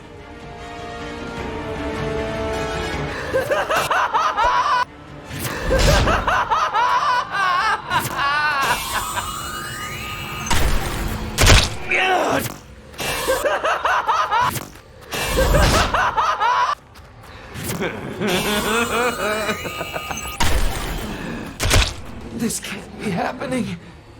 I'm supposed to be invincible.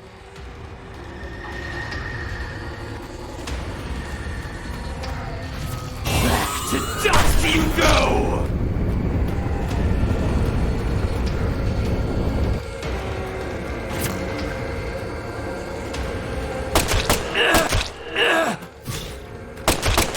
If you kill me, no one will be left to tell you about the plan.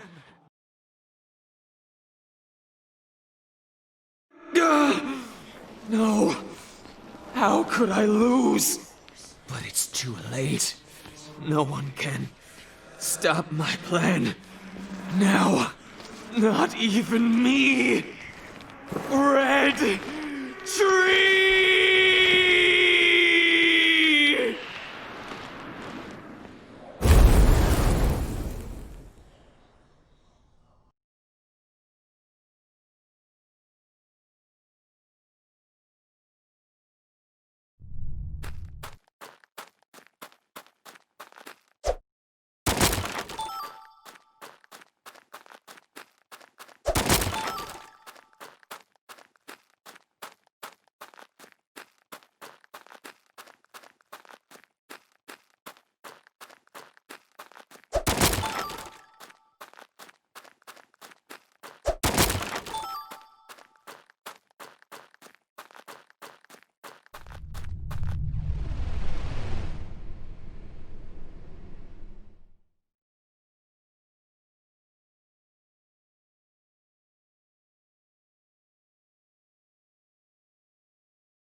Lena, let go.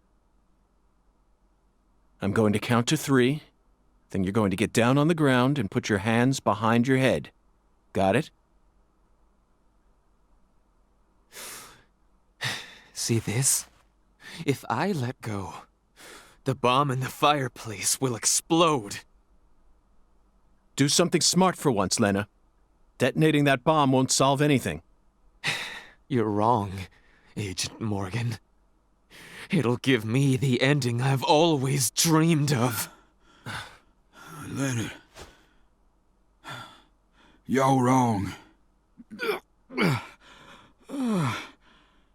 Killing me will bring back our family's prosperity. No! I know I'm right! You never change. Once you make up your mind, that single idea possesses you. It's almost like you're cursing yourself. Oh, my, always holding on to all your pain. No! You're the one who's wrong! When you first told me about the disparity between your mind and your body, I didn't know how to love you. Stop it! I don't want to hear this! But I always knew from the very start. Stop talking! There was something special inside you. I also know that you had any cause with your older sister. Your own flesh and blood. Shut up! I just didn't know how to treat you. I'm sorry. Forgive me. Stop. Please. I never, ever hated you. I always loved you. From the bottom of my... I said shut up. Don't, Lena! This is necessary. All of the corrupt blood must die. The Clarksons' blood must be purged. Then, the purity that's left behind can rebuild the Clarksons' legacy. Is that the goddess of fertility? Go and see her with your own eyes. You're an FBI special agent. Surely you can find her. No one can stop my plan now. Not even me. No, stop!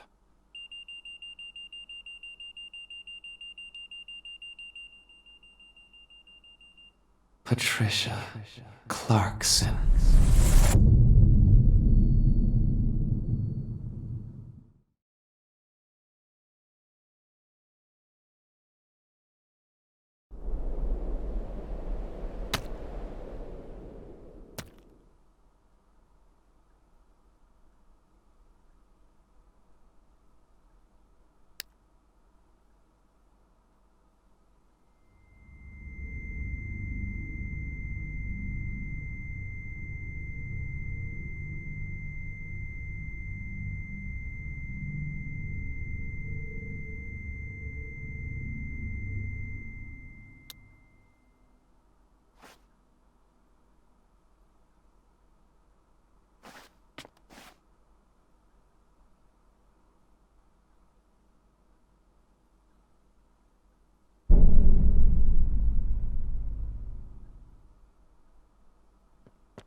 Pa! Oh, Pa! Oh, my God!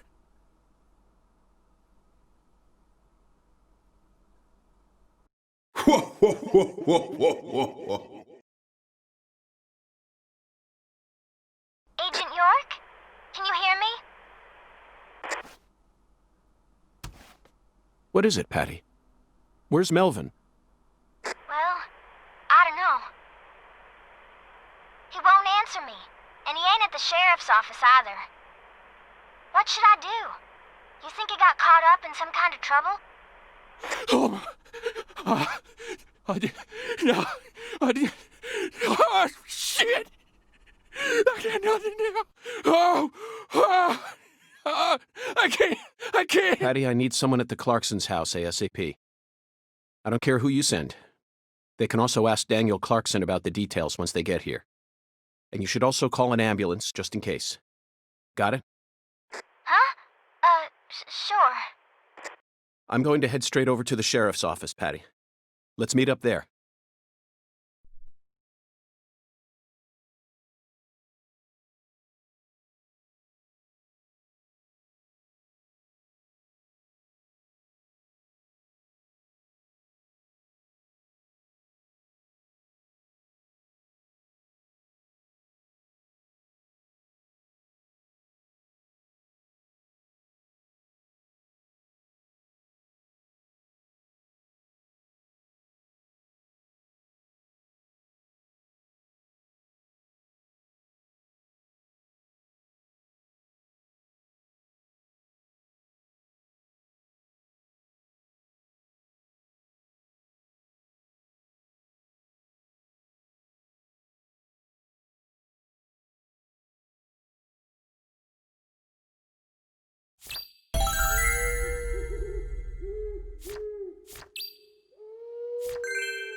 Looks like a case of bad timing, Zach.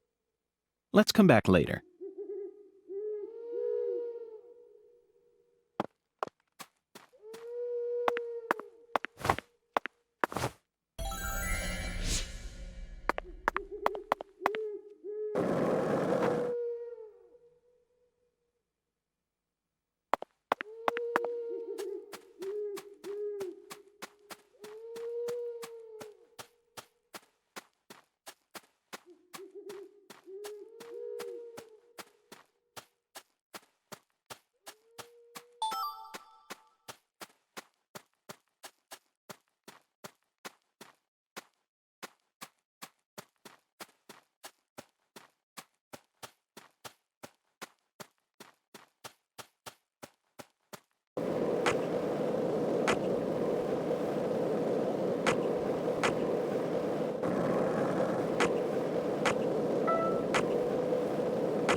Hey, Zach, it looks like we were right on the money. Tracing the song.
Zach, it appears to be closed.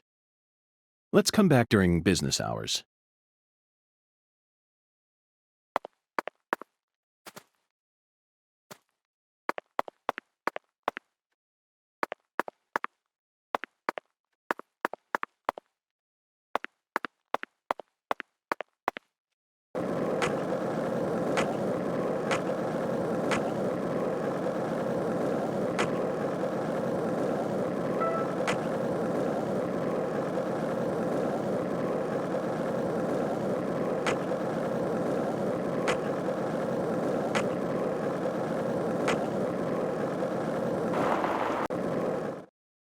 Zach, how about we grab a bite? Not even I can think straight on the stump.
And that's what I'm talking about. You can't get fine eating like, so make sure you enjoy.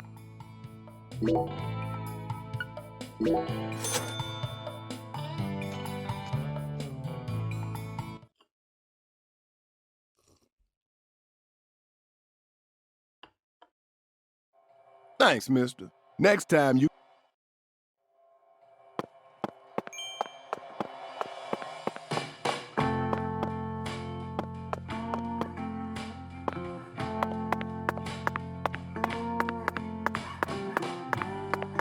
Hey there, boss.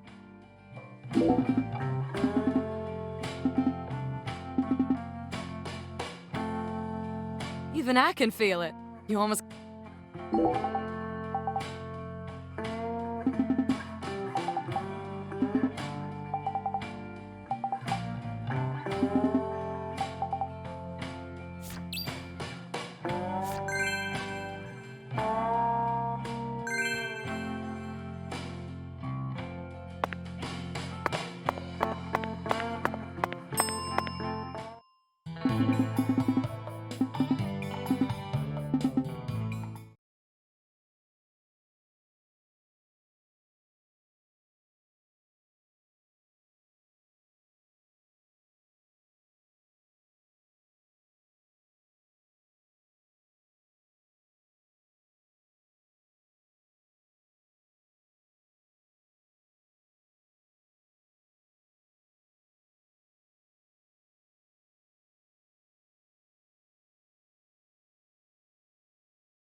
Doth thou see? Verily.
I can see it. Thou hath discovered the...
Did you find Melvin? Nope, I can't find either of them. Either of them? Yeah. When I went home, it wasn't just my daddy who was missing. Mama was gone too. This never happened before.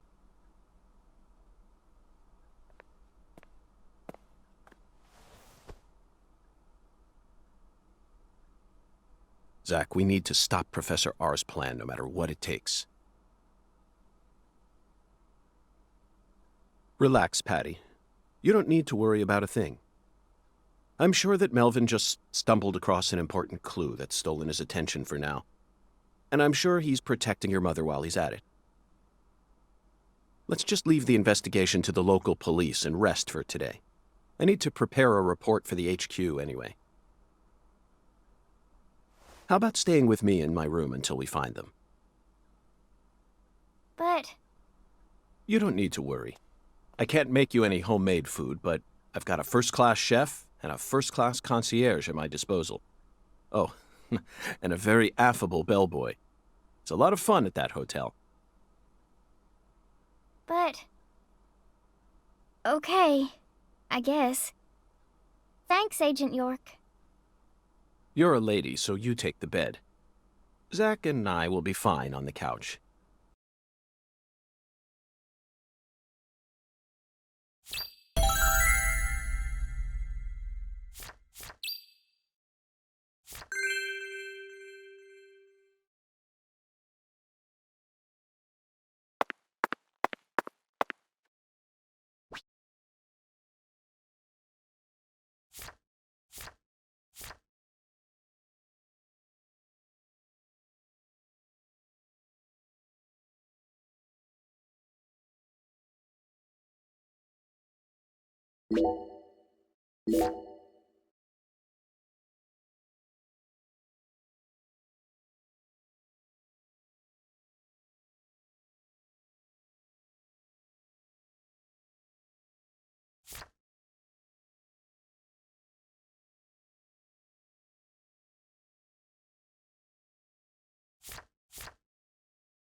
Zach, the Clarkson family tree is nothing like we thought it was.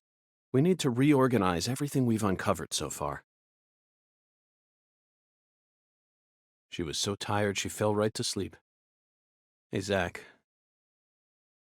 I'm in a very difficult spot right now. I feel like this case is heading in a direction that will be extremely unpleasant for her. I've never felt anything like this during any of our cases thus far.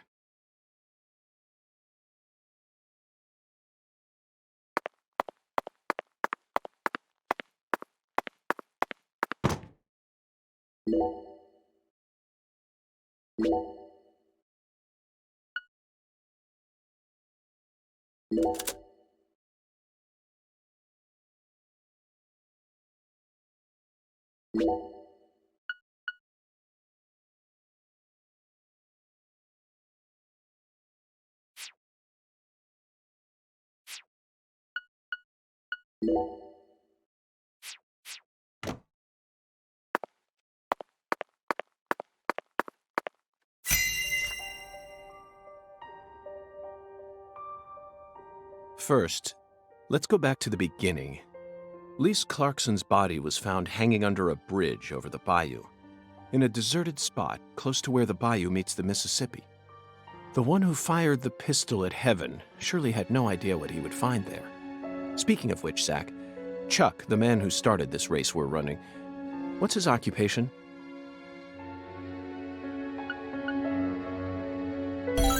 That's right. He's a crawfish farmer. And after chasing a poacher's boat that crossed over into his farmland, he went up the bayou and was fortunate enough to find Lisa's body. I doubt it was a very pleasant experience for him. But if not for his discovery, Lisa's body might have started rotting out there. He's a difficult person to be sure, but I don't think he's a bad guy. Chuck said something peculiar. He claimed the Clarksons were a little better when their son was still around. I don't know exactly what he meant, but we ended up meeting the person he was talking about, didn't we? Under very unexpected circumstances. Leonard Clarkson. He ran away from home, found his true self, then changed names. So, Zach, do you remember her name? Helena Doman. The townspeople call her Lena. She was also known as Professor R while she plotted against the Clarksons. She's the mother of the new drug known as Sang Rouge. She must have also had a group of followers who worshipped her fanatically. I can see it now. Lena sprinkling down the red powder, corrupting every last pure and innocent girl in town. Lena mentioned her plan each time we met. She must have taken us for utter fools, Zach. She thought she was always one step ahead of us, and that we'd never see the full scope of her plan. Well, her plan isn't complete yet, and I know we can still stop it. That's why we need to learn all we can about her. Her alias was Professor R, and she was well learned in the areas of medicine and fire dynamics. By the way, Zach, do you remember what weapon Lena used to murder PJ? Correct. She used a miniature bomb. To tell you the truth, she surprised me. That bomb was so well placed. It left hardly any damage on the building itself, yet still did amazing work on them. Lena should have used that brain of hers for something more productive than that saga of revenge. For example, reviving Lucare's economy from the industrial sector. Widen your perspective, and you'll see that Louisiana is an industrial treasure trove. With her intelligence and her charisma, I'm sure she would have found some amazing opportunities. Such a tragedy. Zach, there's one more important matter we need to think about here. Galena Clarkson, who was murdered in jail. Her body was dismembered, then rearranged into a V shape. Patty and Melvin claimed it was a severed roots killing, but that doesn't make sense to me. And PJ Clarkson disapproved of it when I met him in the other world. He saw Galena's parts lined up and was overcome by an inexplicable fear. Tell me, who killed Galena? Unfortunately, we don't have the answer to this one yet. And it's too big a problem to solve with mere speculation. The answer to this question may lead to a major turning point for this case, and the final turning point for this story. You know, I only hope it doesn't push us down an avenue we didn't plan on exploring.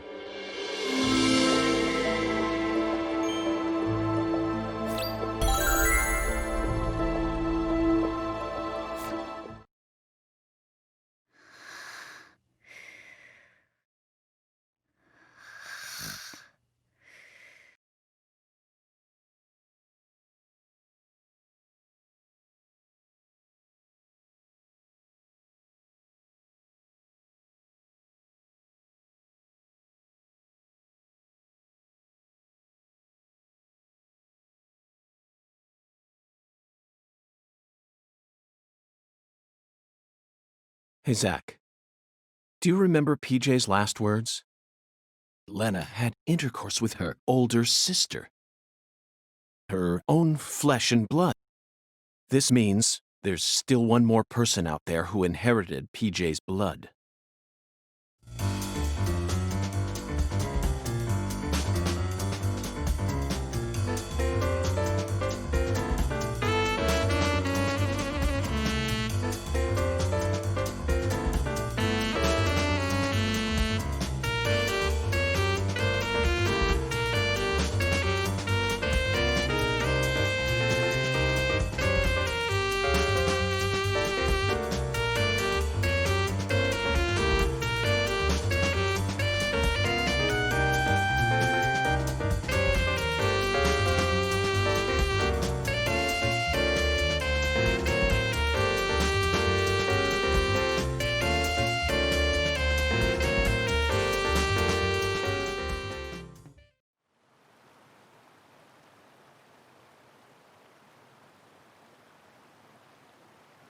Oh, fucking poachers, now I gotcha.